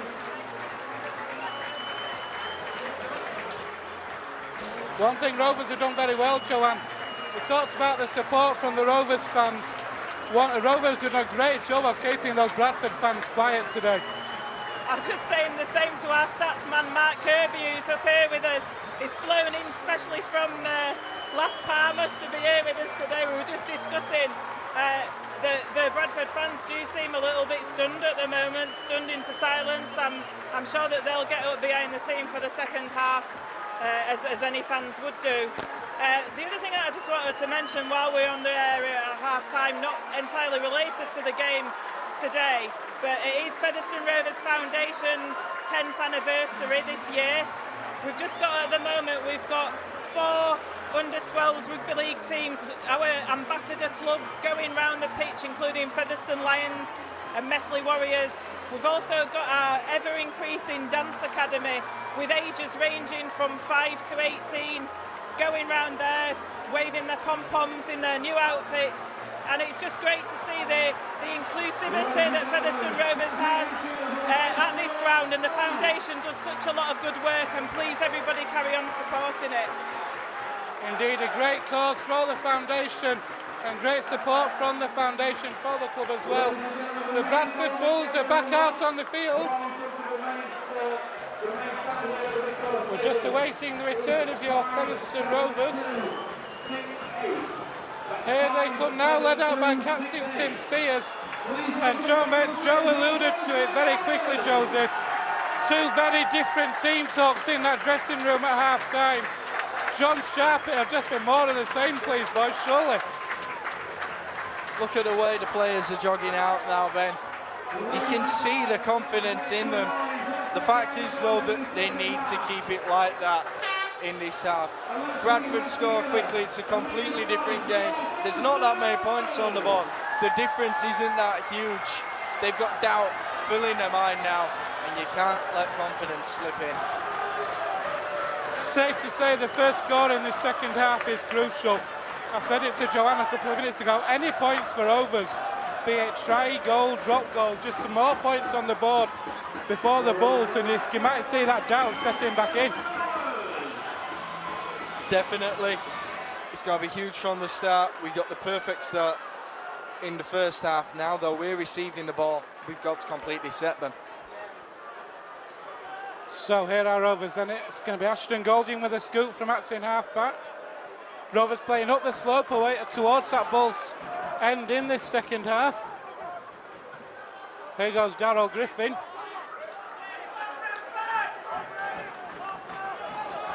Ellis with a scoop, gets Rovers just shy of that 40 now. Matty Blythe in that tackle. Baldwinson back on for Rovers at the start of this second half. Thackeray, kick over the top, is it going to find touch? Yes, it is. Joanne Joseph asked for it. A good set to start the half, and we talked about game management in the first half. Again, that was perfect. That's exactly how we started, wasn't it? Against Batley and Halifax, and how we started this second half against Bradford. Drive up that first set of 6, driving up the field with the forwards, and then Anthony Thackeray putting a kick in. That will mean that Bradford have to bring it away from their own 10-metre line again. Now we've got a fantastic opportunity to pressure them though. Deep in the half, this is how we got the first try, Ben. Hammering Bradford as they try to break away from their own line. They're looking determined to break out, but that Featherstone defence again, he's up on them. Can't let them get away easy. Jordan Baldwinson has come back out for the start. Oh no, he hasn't. I thought he had. Here are the here's Rovers though. Good defence from the Bulls. Crucial tackle there, jumping up from Anthony Thackeray. They had the overlap on the outside, which they could have used early on the count to make some important meters though. But the cover of defence is there again from Featherstone, and the 5th tackle now is taking place in their own 40. It's a reasonable kick from Bradford, and to be fair to them, the chase is good. It's turned Ian Hardman, but he's returning it straight down the middle, providing us with those options again, just outside of his own 10. Crucially, Ian Hardman bringing that ball back into the centre of the field, giving Rovers options left and right. Here's Ashton Golding now.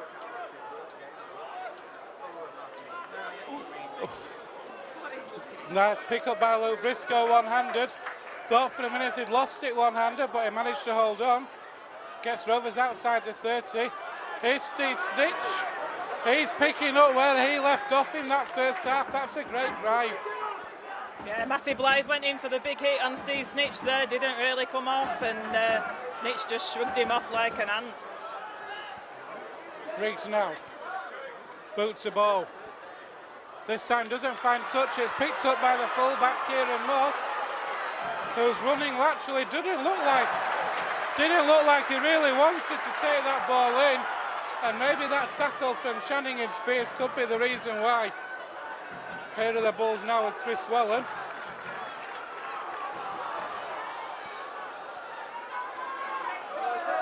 Bradford are just standing still at the moment. No real urgency in the play. No one really running onto the ball. Very flat at the minute. Here's Kurt Haggerty. Great defence from Rovers again.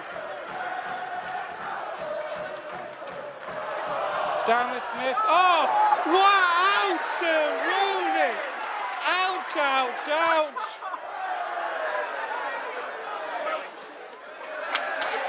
And that, oh my word, what a hit that was by Missy Talapapa. I felt that hit from here, Joseph. Well, you were saying the Bradford players didn't look like they wanted to take the ball in. Missy Talapapa certainly wanted the ball right there, but if you were receiving tackles like that every time you ran at the line, you wouldn't be wanting to take the ball in.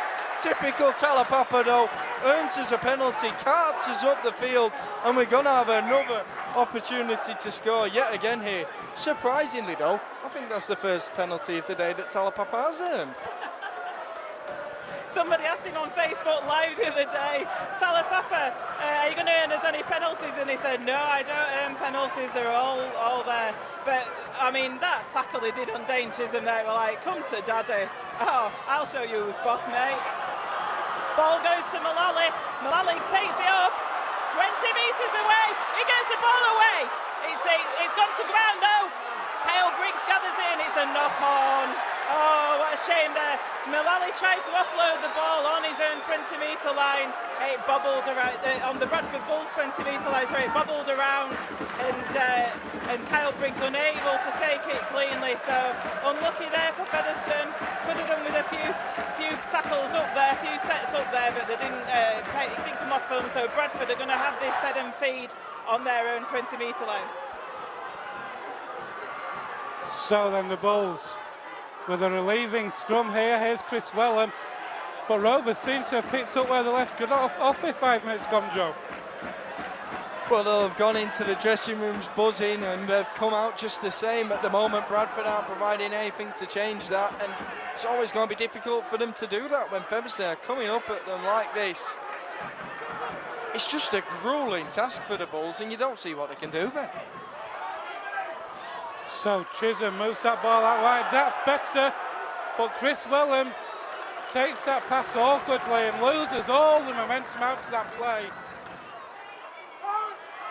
Yeah, Channing did really well there, came out and took the ball, even though the pass got away. That meant that they were on the back foot with Bradford, and Goulding took it a little chip over there to Ashton Goulding, who takes it cleanly, picks it up on his own 10-metre line, runs it in, driven back a little, so he's 12 metres away from the Featherstone line. Ball goes to Thackeray, who passes it to Hardman.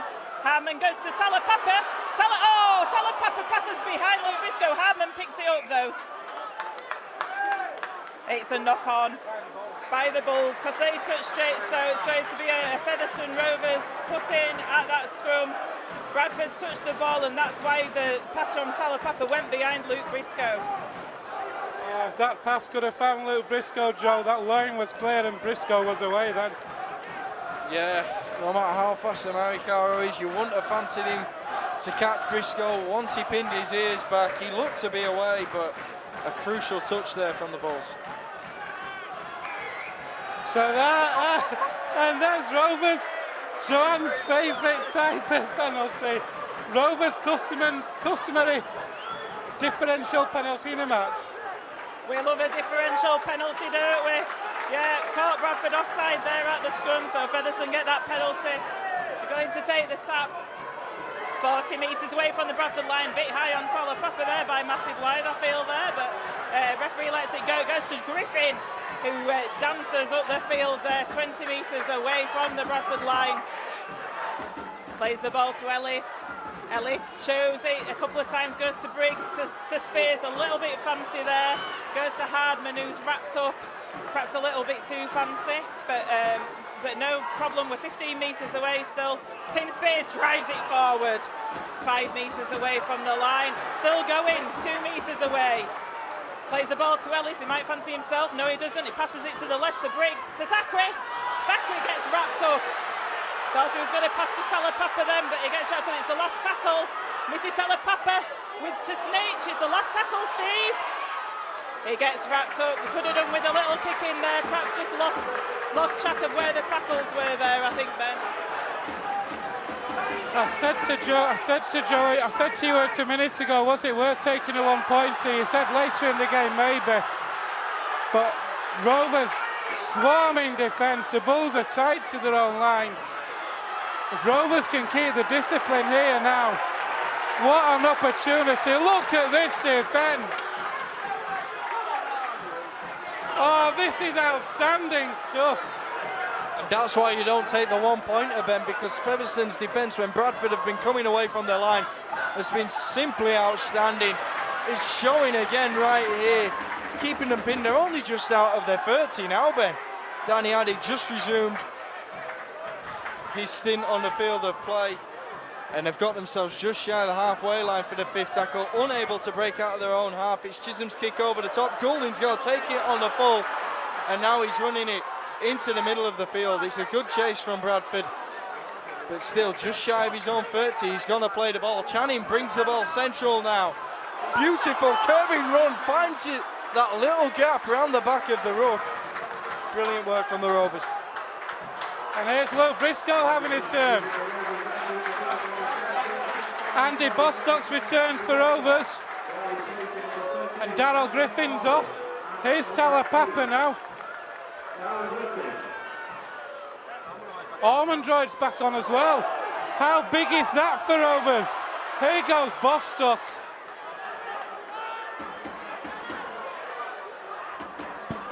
Briggs puts that one in the air.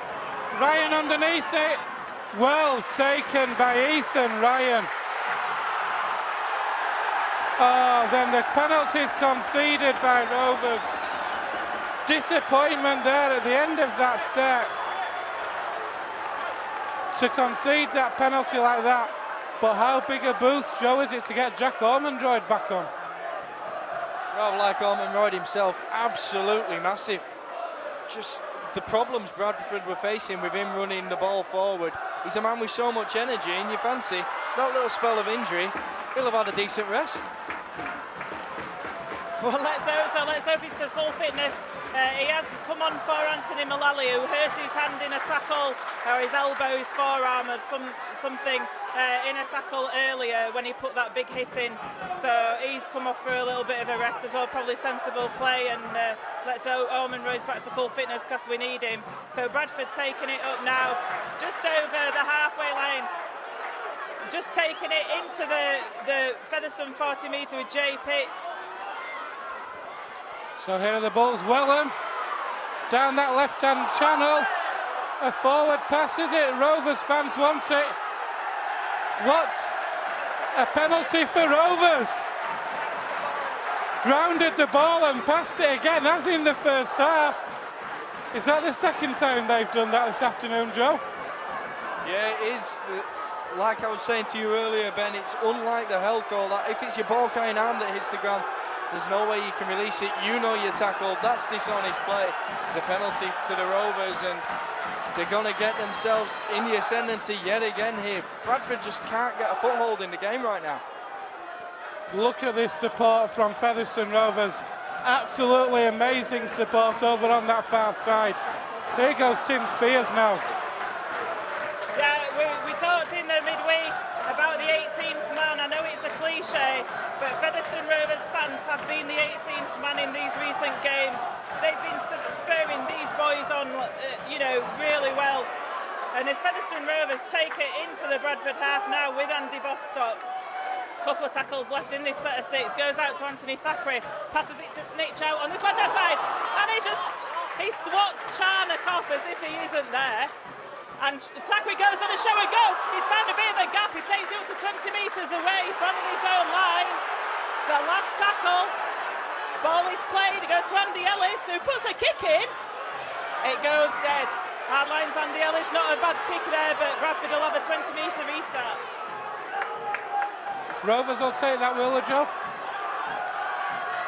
It's a reasonable enough end in terms of the area they came from to get to where they are, but previously Featherstone's kicking game's been far superior to Bradford. We've been the ones looking to force dropouts. They've been the one giving away 20-metre restarts. You get the feeling we'll make up for it with the defence though. So here are the Bulls. Maricaro plays the ball. Here's Blythe. The Bulls on their own 40-metre line. 15 minutes gone in this second half. Still, it's Featherstone Rovers 18, Bradford Bulls 0. So there's Chisholm, he dinks one over the top. The ball's been missed, Rovers have dropped on it. Everything is just coming off for Featherstone Rovers at the minute. Here's Channing now. He'll play the ball to Golding. Golding's going to have a little scoot himself. It's about 6 or 7 metres. Ormond Royd's coming into the line. He's going to take this drive. He'll get Rovers over halfway. So once again, Featherstone are in the Bradford half. Here's Bradley Tagg now.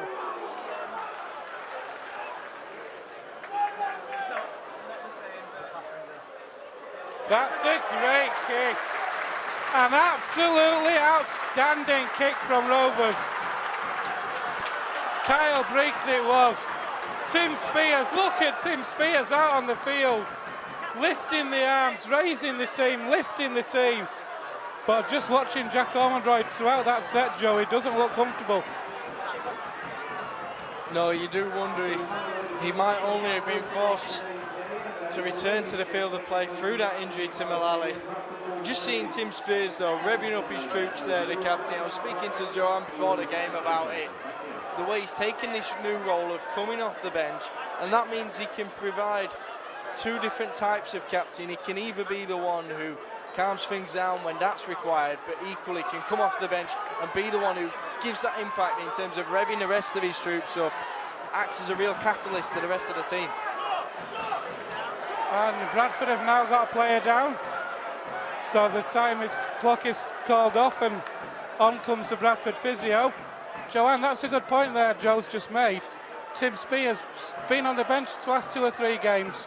He can get a different perspective on the game from the bench, and you can adapt your game based on what's happening, can't you? Yeah, it's an excellent point that me and Joe were talking about it, and I was saying people like Tim Spears and Daryl Griffin on the bench and what effect that can have on the game when they enter the field. Like you say, they've got a perspective of the game before they enter the field. They can see what's happening out there. Just got a break in play now. I think it could be Ethan Ryan that's down there receiving some treatment, not exactly sure, because he's flat on the floor, but he's just receiving treatment 15 metres away from his own line. He had the ball in hand at the time. Physio just doing some work on him, so we could have a little bit of a break in play here. Yeah, I mean, Tim Spears leading from the front today as the captain, and when he's not on the field, the other person who leads from the front, who's done a full stint so far, is the amazing Andy Ellis. Indeed, Andy Ellis has been immense as well this afternoon. Just watching Tim Spears during that break-in play, Joe, going round to his team, first on the left, now on the right, talking some more, giving instructions of things that he'd seen throughout the course of this match, and that's great to see from your captain, isn't it? Definitely, he's always had that as a player. He's always never kept his mouth shut on the field, been a constant talker, but to me he's grown as a captain in terms of the way he marshals his troops. He's a real leader of a forward now, and like Joe says, I've liked the 2 signings we've made from Sheffield in Talapapa and Davies. Briggs, of course, returning. There's been some real star signings, but for me, undoubtedly, Andy Ellis, signing of the season for the Rovers. And let's not remember, he's playing at hooker against full-time opponents. He's not left the field yet. Hasn't indeed. Here come the balls now with Adam Sidlow. He's away from one, and there is that man, Tim Spears, in that tackle. Here's the last, it's a dink over the top. That's poor. That is poor from the Bulls. That's a poor option on the last. No real depth to that kick. Ashton Golding able to take it. And Rovers, instead of starting maybe 10 metres out, are starting 30. To be honest, I can see why Bradford would have done that. They're needing to break the Featherstone Rovers defence by hook or by crook, and that little dink over the top was a means of doing that.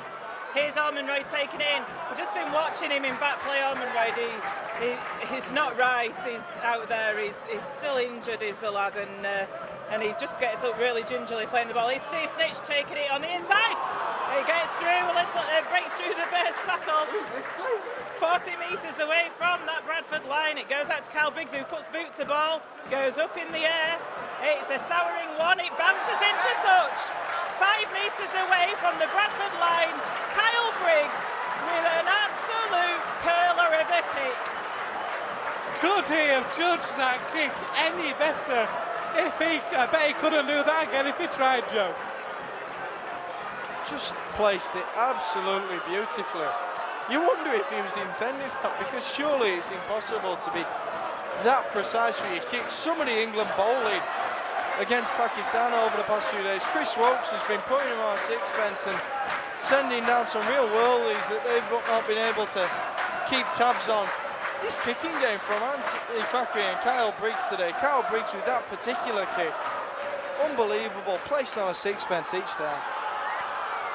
And the Bulls now trapped in their own 20-metre area again. Here's Ferguson. He gets that ball away, that's better. Thackeray drops off that tackle, but again the cover's there, and who's the cover? Lou Briscoe, and who else? That man, Steve Snitch again. Here's Matty Blythe. Ball comes down the short side, Daddy to Ferguson. Talapapa, what a hit! What a hit, but what a hit on Dale Ferguson of all people. He's usually the enforcer in that Bradford Bulls team. Well, Talapapa showing him who he was. Here's the last tackle, that's a kick over the top. Ian Hardman takes that, no problem at all. That'll do. He's just hurt his own player there. Just hurt his own player, Bradford. They've knocked heads. Bradford have got a clash of heads, time's called off again. Joanne, you saw what happened then. Yeah, the two Bradford players, I think they clashed heads in the tackle there. There was 4 players going in on Ian Hardman, and they injured each other in that tackle. It looks like Danny Addy come off worst, but he's going to be okay there. Physio says. Andy Ellis leaves the field.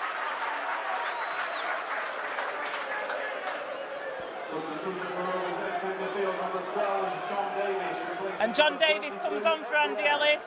What a stint he's had. And Jordan Baldwinson replaces Jack Ormonroyd. I feel that Jack was on there just to sort of like give the forwards a little bit of a breather. Fair play to John Sharp for doing that, but Jack Ormonroyd's done it tough out there this second half in that spell that he's been on, because he's in a lot of pain, is the lad, and well done, Jack. So John Davies has moved into hooker. Here's Talapapa again. Almost away, Talapapa. He's not a huge player in terms of size, but he makes up for it in brute strength. Here's Steve Snitch now. Rovers, Davis. Here's Baldwinson now. Rovers can smell the middle eights. We've got 21.5 minutes left. We're on the last tackle. Thackeray now. Kick over the top. It's taken though on this time by Kieran Moss, who moves that ball inside to Blythe. But look at that chase again. Baldwinson and Bostock. I wouldn't want to run into them two.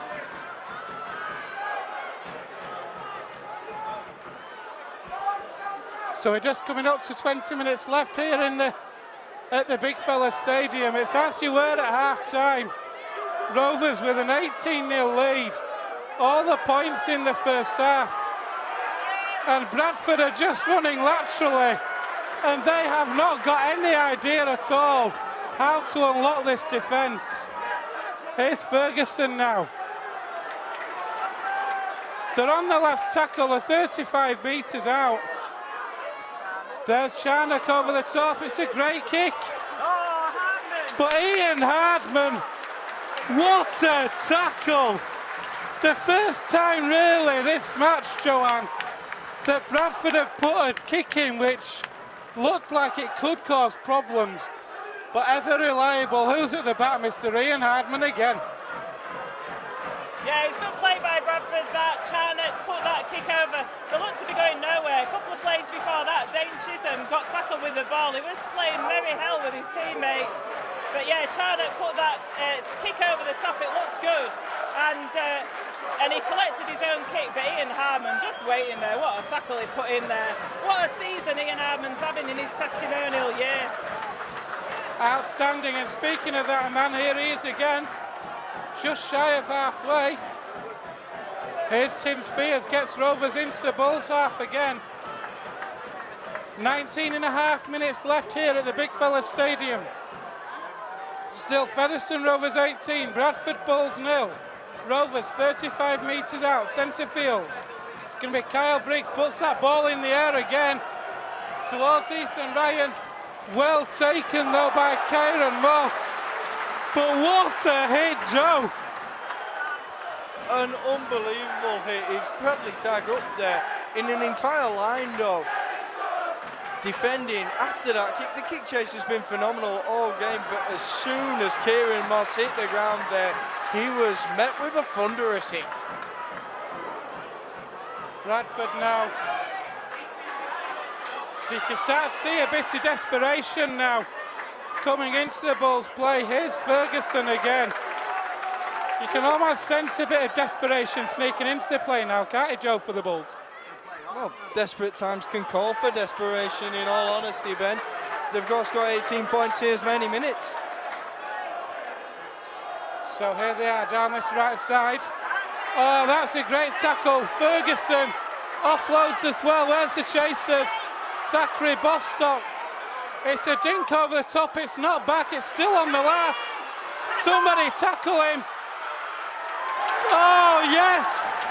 Absolutely outstanding defence from Featherstone Rovers. And Bradford Bulls at the minute.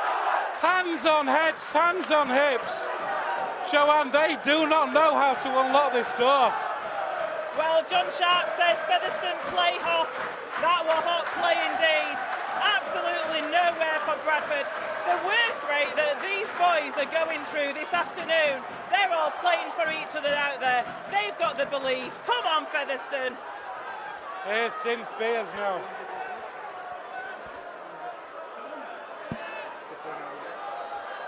Brad tag now.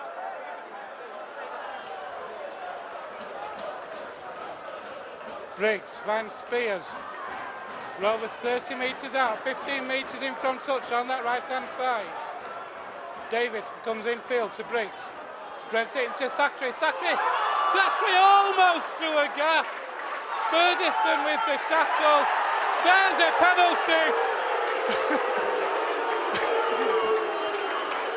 I don't need to tell you what the fans want to happen right now. Joseph.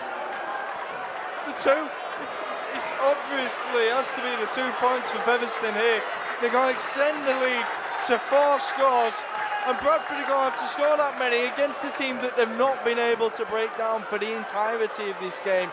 We said desperate times are calling on desperation from Bradford, and it was desperation in the tackle there. They had to do anything they could to stop Featherstone. They had to try and hold them up because they were getting a roll on. They looked in danger of scoring. That's what's caused the penalty. That's what's going to cause Featherstone to extend their lead now. They've been dominant all the way through this game. Going in this half, there's chance of cheat from the crowd. Cheat does not explain this performance. Bradford fans showing their opinion of Mr. Thaler, but Rovers have done such a good job. Joanne. Yeah, the shouting cheat and you don't know what you're doing to Mr. Thaler out there. Well, Cal Briggs slots this over for the 2. Featherstone Rovers 20, Bradford Bulls 0.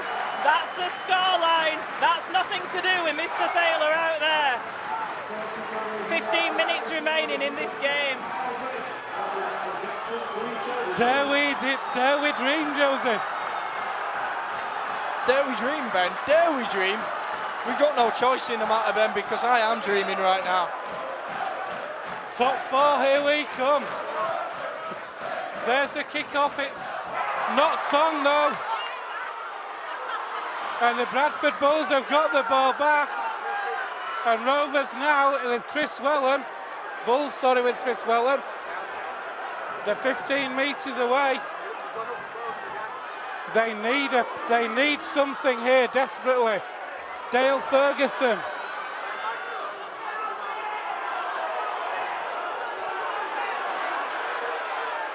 Addy.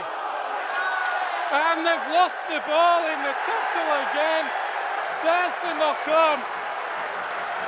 And this, Joanne, reminds me a lot of the match against Batley. Oh yeah, it is. It's like the match against Batley where we were nilling Batley till very late in the game, weren't we? And that's, you know, Bradford had a chance there. It's probably been their best chance perhaps of the game with 14 minutes remaining. They had a chance there and they lost the ball early on in that tackle count. So Featherstone have got the put in at this scrum 10 metres away from their own line. Anthony Thackeray in no rush whatsoever to put that ball in. Comes out to Missy Talapapa. How immense has he been in his tackling department? Gets the ball away to Michael Channing. Channing ducks and dives a little bit like the cheeky cockney that he is, 20 metres away from his line. Might not be a cockney, he's a southerner or whatever. That was a hard tackle on Tim Spears. It's an illegal tackle. It was a throw, so that is a penalty to Featherstone Rovers. It's being called out by the referee. I think something might have been said as well. Ben Thaler not happy at all with that tackle on Tim Spears. He was upended. It's Kurt Haggerty, I think, that did that tackle. So just having a chat with Haggerty and Chisholm is Thaler. And he's marched them 10 metres for mouthing as well. So the 10 metres further forward for descent. So we'll have that. Bradley Tagg has left the field. Just tried to see who's back on the field, but Featherstone, from that Kyle Briggs kick into touch, Anthony Mullally's back on the field. Let's hope he's back up to full fitness, because easy, man. That's round Tim Spears' head, but referee's not giving anything. 25 metres away from the line, goes to Briggs, goes to Baldwinson, who shoves off Danny Addy. Bye-bye, Danny Addy, he says. He just shoves him off there. Addy came back to tackle him, though. 25 metres out to Kyle Briggs, to Anthony Thackeray, goes to the left, to Hardman. Hardman gets wrapped up there by Charnock. 15 metres away from the Bradford line, goes to Thackeray, into the middle to Mullally. That's a good tackle there, good tackle on Mullally from Addy. Davis in at dummy half to Briggs, goes out to the right to Channing. He's got 3 players against him though, can't really do anything, decides to take the tackle and goes down 5 metres away. It's the last tackle here, what can Kyle Briggs do? Puts a little grubber kick in, it's spilt, it's a try! No, it's not. It's a penalty for offside. Oh, that's an immense decision there by Ben Thaler. He's given the penalty for offside. How unfortunate that was, because the ball was spilt by Bradford under the posts, but Featherstone Rovers offside when that kick was put in by Kyle Briggs. They have not found touch, and Luke Briscoe takes the ball. That was a high tackle there. I think somebody might be in a lot of trouble from Bradford. He's calling him out. That was a high tackle on Luke Briscoe. He's actually down there with cramp, but he's calling Dale Ferguson out. Is Ben Thaler. It was a high tackle on Luke Briscoe, a bit of a grab, but Bradford not finding touch from the penalty. That is just basic rugby league. Basic rugby league, and it shows how they're trying to, they are under pressure, they're trying to take the ball up the field.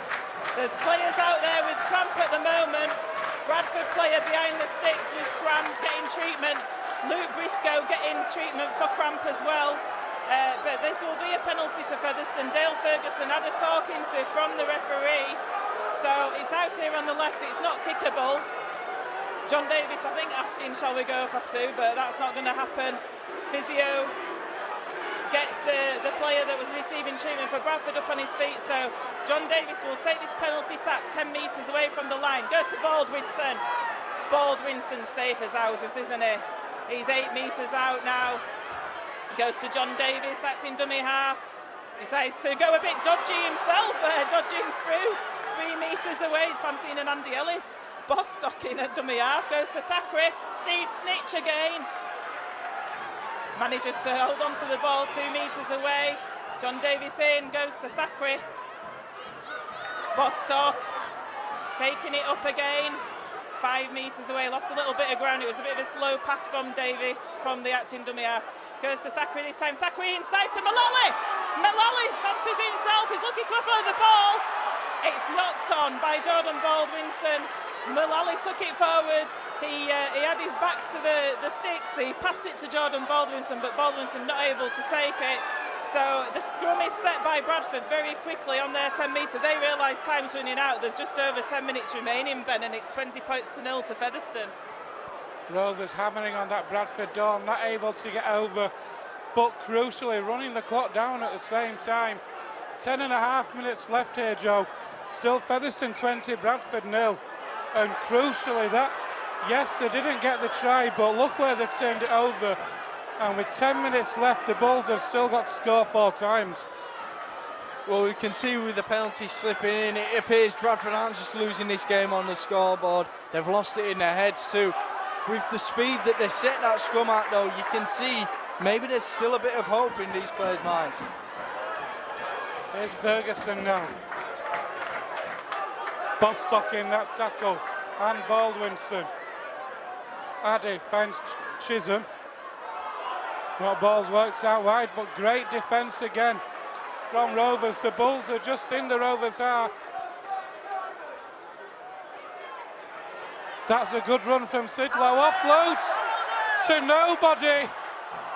Picked up by Mullally. And I heard a shout from underneath me a minute ago, Joe. You're being beaten by part-timers. And there's a nasty tackle. Bradford are losing the cool. Like you say, Ben, they are full-timers. They're the ones who came into this match as the favourites. They're the ones who had to win this to have a successful season. Anything less than top 4 is not acceptable for them, and the pressure therefore is hugely on them. It's showing with these penalties now.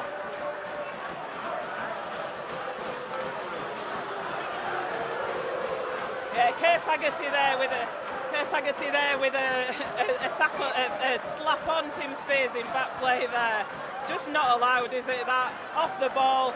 Ben Thaler saw it though. Kyle Briggs with that kick to touch, and it's going to be taken on the tap, 28 metres away from the line. So Rovers with another set on the Bulls line. Still leading by 28 points to 0 with 10.5 minutes left here. Here goes Tim Spears.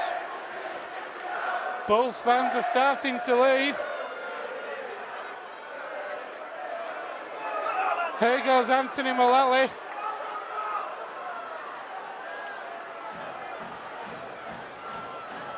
Thackeray now. Finds Talapapa back on the inside. Still going Talapapa. Finds Briggs now. Briggs stops. It opens up Briggs. It's touched by the Bulls. Back to one. Golding! There's no try there because it was an obstruction. Kyle Briggs pulled up, but the runner had already gone through from Featherstone. Unlucky, we thought it was a try, but yeah, Kyle Briggs pulled up, he knew it was obstruction, and then there'd been the gap made by the dummy runner that had obstructed the Bradford players. Kyle Briggs then chose to run through that gap, so quite rightly Ben Thaler gave the penalty to Bradford. Everybody in the stadium was ready to party, but it wasn't to be so. 9 minutes remaining, 20 points to 0 to Featherstone. I was ready to party, never mind the rest of the stadium, Joe. Yeah, it was a little bizarre from Kyle Briggs, in all honesty. Tim Spears was the dummy runner who came across, and Briggs held up, noticing that it would be obstruction if he ran behind him, but then after Spears passing through the line, appeared to think it wouldn't be obstruction if he then went to run on the outside. The matter was, though, that the Bradford players were unable to get across because Spears' run had held them up. Therefore, it has to be an obstruction penalty, and the try can't count for Featherstone. 9.5 minutes left on the stadium clock. Still Featherstone Rovers 20, Bradford Bulls 0. Hang on, we've got a Bradford player in the bin. I think, I'm not sure who it is. It's Kurt Haggerty. Yeah, Kurt Haggerty, he's been on a warning all afternoon. He's the one that was mouthing off before it was dissent. He's the one who gave Tim Spears a slapping back play. Ben Thaler's had enough. He's put him in the bin for the rest of this game. Bradford will have 12 men to finish this game out. 8 minutes left. Featherstone Rovers 20. Bradford Bulls 0. Doesn't that have a good ring to it, Joe? It certainly does. To me, the game's in the bag now, Ben. It's the matter of that confidence boost going into the middle eights that we'll get by keeping Bradford Bulls full-time opposition nilled for the entirety of the game in front of our home support as well. How packed is that first game down at the Big Fella's going to be? Oh, it's going to be absolutely immense. Here's Tim Spears now. Rovers 15 out, just to the right of the uprights. Johnny Davis from acting half finds Baldwinson. Baldwinson makes a good 7 or 8 metres. Rovers 8 metres out, under the sticks. Davis goes himself. Baldwinson's the acting half-back, finds Mullally. He just holds on, Rovers will take that.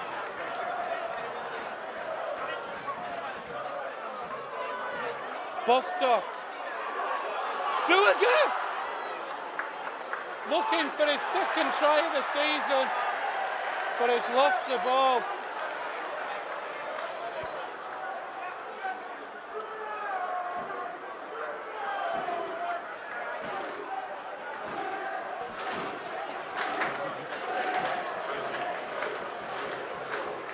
We've got about 7.5 minutes left, Joe. I'll come to you. Here we go. 4,500 here this afternoon. 4,554. Joe, who's the Rovers team TV man of the match this afternoon? Oh, by unanimous decision, without a doubt, Ben. There's been some fantastic performances all the way across the team, but you've got to give it to Steve Snitch. He's looked the transformed player from the man we signed. He's always been solid, but today he's been phenomenal. He's been outstanding. He's looked like a top quality Super League second rower. Bradford have gone for the kick early doors, but no one's got the pace on Ashton Golding. He's going to return it in. He's returning it well. He's got Featherstone just shy of the halfway line, but yeah, Steve Snitch, without a doubt, has to get a man of the match award. But if you could give it to anyone, it would have to be that Featherstone defensive unit, because like we say, we've had that togetherness again, and it's been the way they've performed as a team that's truly shone today. Here's Davies now. So Steve Snitch is the Rovers TV man of the match. Here's Ian Hardman now. I'd just like to say 1 to 17 man of the match for me. Pick Snitch out because he's been amazing, he's been immense. But this team just play for each other. They've got the belief. It's on the last tackle now, 15 metres away. Goes out to Thackeray. Thackeray shows a little dummy and he drills it in. Comes off the Bulls, and Thackeray's just happy to kick it into touch, actually. Fair play to him. So Bradford will have to scrum down 11 metres. They're going for a quick scrum here. Got 6 minutes remaining. It's going to take a miracle for Bradford to come back from this, with Featherstone leading 20 points to 0. Do you drop a winger back? Rovers had Luke Briscoe's just dropped back slightly after the last scrum, where they kicked from the base of the scrum. Haven't done it on this occasion. Here's Matty Blythe now. There's 6 minutes left on the stadium clock. Don't know about the timekeepers away behind us. Here's Chris Wellham. Wellham's away. Still going, Chris Wellham. Golding's chased him down. He's got the pass away. But look at this defence. Michael Channing with the tackle now. Chisholm puts the crossfield kick in. Briscoe takes it. What a take from Lou Briscoe. Here's man of the match, Steve Snitch now. I'd just like to say, Ben, as well, it's so important going into the middle eights that we're going to be in, which is absolutely unbelievable for a Featherstone Rovers fan. And they're just losing it a little bit. Joe Philbin putting a little bit of extras in on the tackle. Ben Thaler says, we don't need this now, come on. 5 minutes left. Touch judge came on the field there. Touch judge Mr. Martin, it was, that came on the field. The infamous one. And I was just going to say, as a Featherstone Rovers fan, we're going to be in the middle eights. We've had 21 years of wilderness in Super League, out of Super League, and this just means so much for the club in terms of revenue, in terms of getting some Super League clubs down here at Post Office Road. And that's what we want. And a lot of the Super League clubs this morning were messaging saying, we'd love to come down to Post Office Road. We've not been there for years. We're so looking forward to it. And that's what's happening at the moment, guys. You're going to be coming and visiting us, so please come in your numbers. Absolutely. Here's Anthony Thackeray now. Dinks inside, dinking, dancing, run again. He's had to be in with a shout to man of the match as well, did Anthony Thackeray. John Davis, though, he dinks one through. Maybe not the best option there, but Rovers will take it. They're pinning the Bulls back tight to their own line. The Bulls have got fully 90 metres to go. There's a penalty for a pull at the leg. That'll piggyback it them a few metres. They're going to start 5 short of halfway. There's just under 4 minutes left on the stadium clock. I don't know what there is on the timekeeper's clock below us. Here are the Bulls, so just starting on halfway now. Listen to the noise from those fans. Over in that far side and below us. What a tackle that is.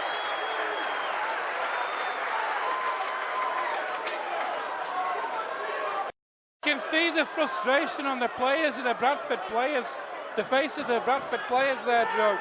Jay Pitts in that tackle looked around and he berated his own teammates then almost. As Chisholm kicks through twice. No, Rovers will just let that go, that'll do. It's going to be a dropout, Joe. Yeah, smart play from Briscoe there, just puts it dead. Featherstone have got time to collect their thoughts and Bradford don't have time to score the required points. Let's keep it at a nil, boys, though. Let's keep it at a nil.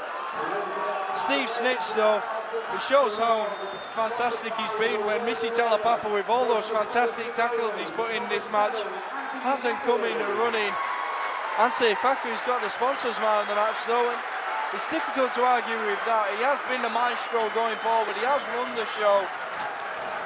But Steve Snitch did get ours because just phenomenal. And every attribute she can admire in a player in terms of the way he went forward with such enthusiasm, aggression, and will to win. So here are the Bulls then with Tom Albison. We're going to have a full set in the Rovers 30 more or less. Here's the drive in now. Ben Kavanagh. Addy moves it out to Chisholm, an early kick. Golding chases, he'll knock it dead again. Rovers will take this, Joanne. Yeah, I think John Sharp's just entered legendary status here at Featherstone. We've got the John Sharp song coming out. John Sharp, he's got no hair, but we don't care. Johnny Sharp. Fantastic song. Brilliant to see. Tim Spears going to the Featherstone crowd and getting them roused up behind those sticks. Those players out there are loving every single minute of this, and so they should. They've worked so hard for this. Part-time Featherstone Rovers against full-time Bradford Bulls. And here goes Addy again. What a hit by Spears! And Joe's just said it, Joanne, as well. How big a lift, confidence boost will this give Rovers going into the middle eights to nil? A full time, if they can keep it to nil. When it's a turnover now, how big a boost will Rovers get to keep the Bradford Bulls to nil going into the middle eights? Oh, it's so important to nil them. Just to get, we almost nilled Batley, and we should have done. Halifax were a better proposition last week. We didn't get some things right on the pitch last week. They've certainly looked after that today.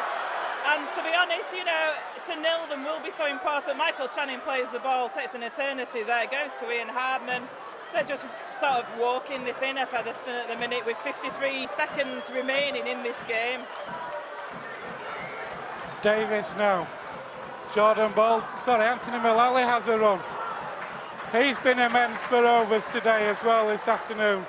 Davis, Briggs, shows and goes. Briggs kicks for the corner. It's going to be too long. It's a dropout for Bradford. A beautiful show and go from Kyle Briggs, Joe. Well, here we are. We've got the game won. We've got it put to bed. You thought when we were tapping the ball behind that we were just looking to take the result, but we're going forward with such flair still. We're still looking to put on a spectacle, and that's the way this game has been.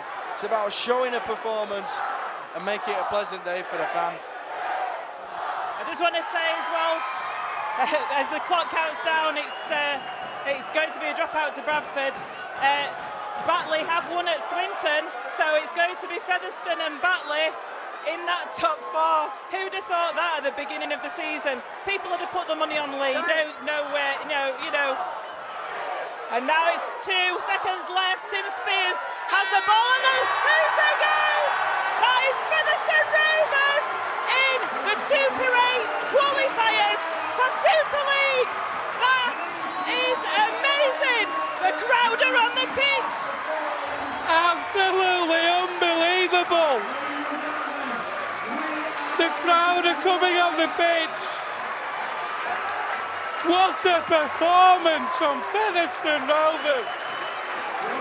From minute 1 to minute 80. Absolutely outstanding. Featherstone Rovers 20, Bradford Bulls 0. Joe, if I said that to you at 3 o'clock, would you have believed me? You know what, with this team, Ben, maybe just unbelievable as it is. Two feelings going into this game. Nerves undoubtedly, but that bit of a sense of excitement. There was that buzz before the game, you just had a feeling we could do this. But to do it in such an emphatic manner, simply unbelievable. Let's remember the people who lost out in today's game though. Some desolate looking Bradford Bulls players there. Pay credit to Michael Channing who went over and embraced Amari Aro over on that far side. Not feeling too chipper the lad, but the Rovers players in their moment of jubilation are being hugely considerate there. Absolutely outstanding from minute 1 to minute 80. Joanne, I don't know if anybody cares right now. Do you want to give us a rundown of what's happened this afternoon? Well, second half, Calgary's got a penalty and we've won. That's all we need to know. 20 points to 0. Absolutely outstanding, folks. Rovers have won it. It's full time here at the Big Fella Stadium. Featherstone Rovers 20, Bradford Bulls 0, and we're going pitch side for some match reaction.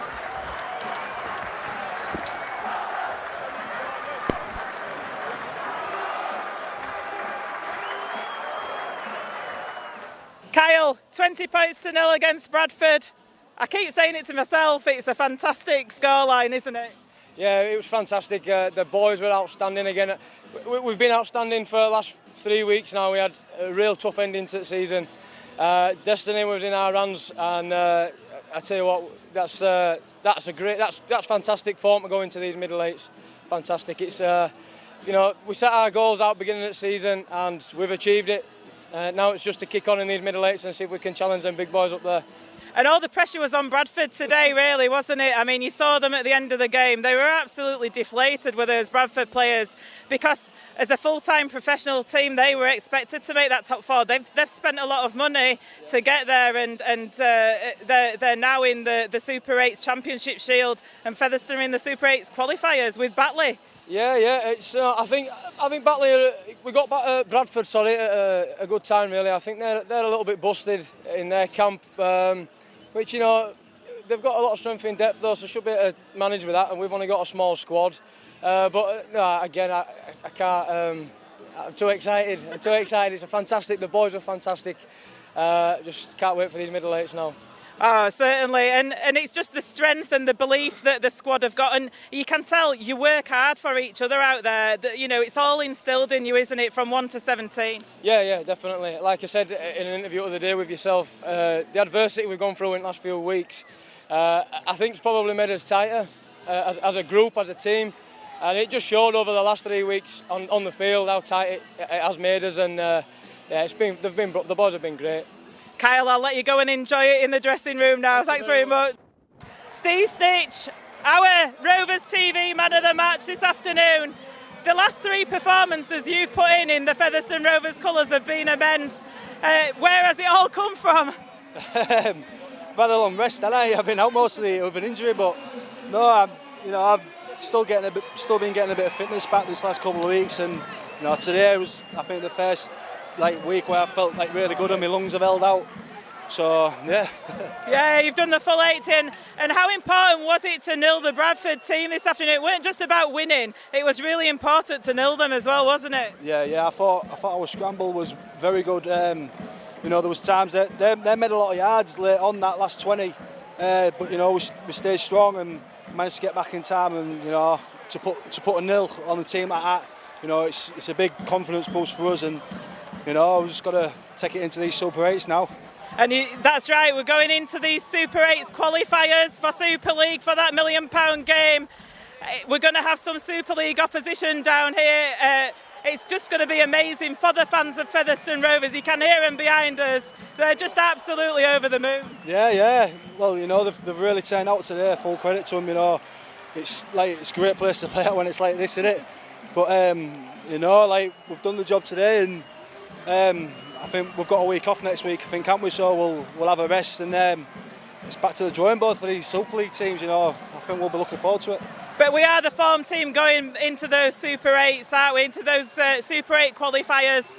Yeah, well, like I say, this last 3 games, it's been do or die football. As soon as we're lost, we're out, and we've stepped up at the right time, and that's what it's all about, is peaking. We've been sketchy up and down a little bit during the year, and these last 3 games we've really, we've turned it on at the right time, I think so. And do you think there'll be a couple of beers tonight? 1 or 2. Thanks a lot, Steve. John, absolutely amazing performance against Bradford Bulls to nil them on our own turf. Must be a great feeling to be a player out there. It is. All that hard work we've put in throughout the year. We all felt as if, if we didn't win today and we didn't make that 4, it'd have all been for nothing. And I thought, performance-wise, I thought we looked like we wanted it more than they did. All the extra effort and all the little 1%ers scrambling in defence and everything. I just thought we were just that one step ahead of them, and I thought that reflected in the scoreline, 20 points to 0. It certainly does. And when we talked to John Sharp during the week and Tim Spears, you were saying that training were going really well. The game plans, you fixed up a few things after the Halifax game that John wasn't happy with. But today it was pretty near much perfect, I'd say, as a fan looking on. Yeah, I thought we played his best rugby at Batley. Go there and win, 38 points to 6 at their place, a really good score. We dropped off a bit at Halifax, but if you're not playing as well and you still take the win, that's brilliant. But I thought we put it all together today, and they just never looked like winning. I never felt like they were gonna go in front at any point, and just happy for all the fans and happy for all the staff and all the other players in the squad. And those fans, 18th man we called them. They quietened those Bradford Bulls fans, didn't they, by half-time? Or you quietened them, should I say? Yeah, there were plenty of "you're not singing any more" chants. They were surprisingly quiet. I thought, they'd have been a bit louder, but they were, as well as the performance, we thought we dominated, and definitely the fans dominated them, and they were a lot louder. And it makes a massive difference for us out there, especially when you're knackered and you're in a bit of a dark place and your legs aren't working, and then you've got them fans behind the sticks when you're D'ing up on your line, so it makes a massive difference. And it's just nice to play in front of a big crowd. We've got Super 8 qualifiers in a couple of weeks, got a week off, you'll be glad of that, I guess. But Super 8 qualifiers coming up, Super League teams down here. It's just fantastic for Featherstone Rovers, this, isn't it? It is. It's a great experience for the club, and it's a great experience for the lads and the fans. I were lucky enough to do it again last year with Sheffield, and the amount that you can take out from it, it's a massive financial boost. But just for the club and just playing against top quality players and good sides, there's no pressure on us, I don't think. And there's pressure on those Super League clubs to not lose their position in that league. We're just going to enjoy it and make the most of it. And obviously I'm sure we'll have a good time tonight. I'm sure you will. I'll let you get started then in the dressing room now. Thanks a lot, John.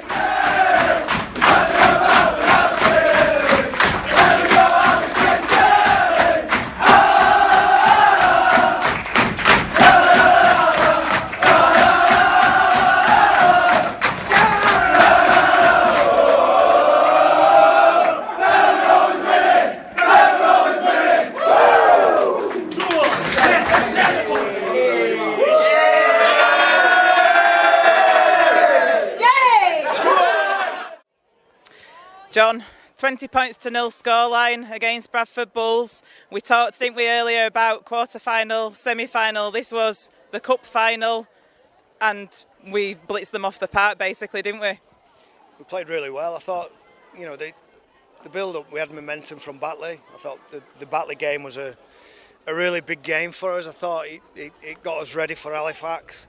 And then the game at Halifax, I knew was going to be an absolutely massive game for us. We needed it to be as good as we can possibly be, and I thought that gave us some belief and momentum going into this game. I know Bradford as a club are a fantastic club. They've got a good owner and they've got a good roster of players, and they do things the right way. They've got a young coach in there who's highly intelligent. He's a smart coach, so I knew that we had to be good. We had to be technical. We had to understand how how to defend against Bradford and how to exploit some of the weaknesses that we thought we might be able to. And fortunately, we had that belief from the previous game, so it gave us a little bit of confidence and momentum going into it. I've just been listening to Rowan Smith being interviewed up the tunnel there by the Bradford Bulls press, and he said that Featherstone, he described them as a well-oiled machine, and that's the ultimate compliment, really, isn't it, from an opposition coach? Yeah, I've known Rowan for it seems like forever. His dad coached me and was the greatest coach I've ever worked with. I've known Rowan since he was about 5 years old when he came across to Hull with Keegan as well. So they're a really good family and high quality people, and Rowan's going to be a really good coach, and they'll bounce back from it as a club, they will, and he'll lead them to I'm sure some improved results and a climb up the table. And like you say, this result has been coming, hasn't it, from the Batley and Halifax performances, and we kept saying strength through adversity, the adversity off the field. What does it mean for the club Featherstone Rovers to get into the Super 8's qualifiers? Financially, I think it's just a massive thing for the club. I think that can't be underestimated, and the number of issues that we probably had this year that we didn't quite like, but we dealt with them, and internally it's all been sorted, and we dust ourselves down, and there'll be other dramas cropping up, but as a club we've got some resilience. As a group of coaches and players, we're a group of blokes who were galvanised through a bit of adversity as well, and that just made us stronger. And now we're at a point where there's a bit of relief for the owner who works really hard, and the board to keep the club going and bring in the players that I've been able to bring in. So it's a great day for Mark Campbell and Tony Lum and those people, because they put some money into this place, and they've had a couple of dark years, haven't they? And thankfully I've been able to, maybe in the group, us as a group has been able to bring some light at the end of the tunnel. So I'm chuffed to bits for those guys, certainly. And when you look at the game today, the game management was almost perfect from a fan's view anyway. And it's just the strength and the belief that's been instilled into this set of players, and how they work hard for each other as a team. Bradford had a chance near the end to perhaps score, but you could see that they were desperate to nil this Bradford team and working hard for each other. And Jack Ormonroyd coming back on, he was obviously not too great, was he, at the time, but coming on so that some of his forwards could have a spell off the on the bench. Yeah, I think tried to instill and change the culture that was here previously. That involved releasing 16 players. I lost 3 that we didn't really want to lose, but the other guys didn't fit into our work. They're good players as well, good players, but just didn't fit into how I coach a team. Wanted a bit of leadership. I wanted some halves who were quality kickers and strong personalities and had good attitudes. And everyone I brought in, the 11 I brought in, and then the Leeds guys that have come in as well have all added to the culture and bought into what we're trying to achieve. And the performance today, by the way, is not just about roll your sleeves up, lads, and let's have a real good goal for each other. It's exactly the opposite to that. There's attention to detail, there's systems, there's execution, there's blokes working really hard for one another to make all this look like a team that works hard for each other, and they do, and they certainly did today. I thought we gave everything we got, and now we've achieved something that I'm just chuffed to bits for the players and for the fans. I've only been here a year, but we had a championship shield, and now it's just been a fairy tale, and to coach my boyhood team's like a dream. And just looking towards the Super 8's qualifiers, we've got a week off. We've got some Super League teams to play against then.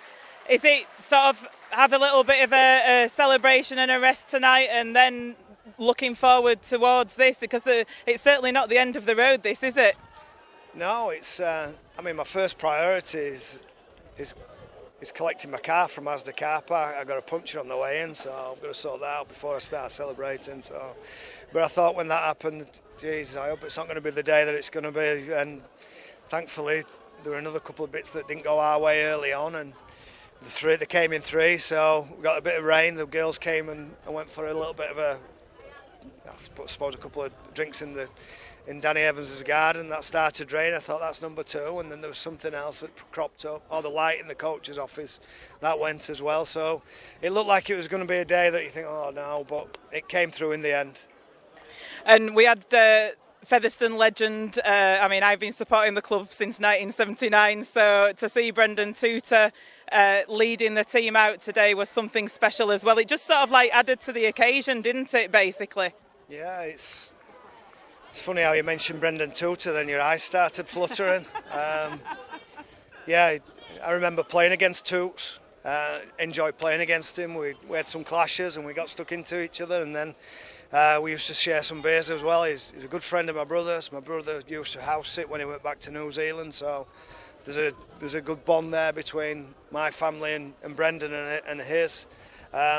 When the opportunity to actually ask Brendan to come out and walk and lead the team out, I asked Spacey what he thought about it, and he said he's my boyhood hero, I'd love it. And I thought it just added to the occasion, the gate, the crowd, the build-up. Driving or getting a lift in to the ground today just had a feel of a special game, and it certainly wasn't it? It was a great occasion.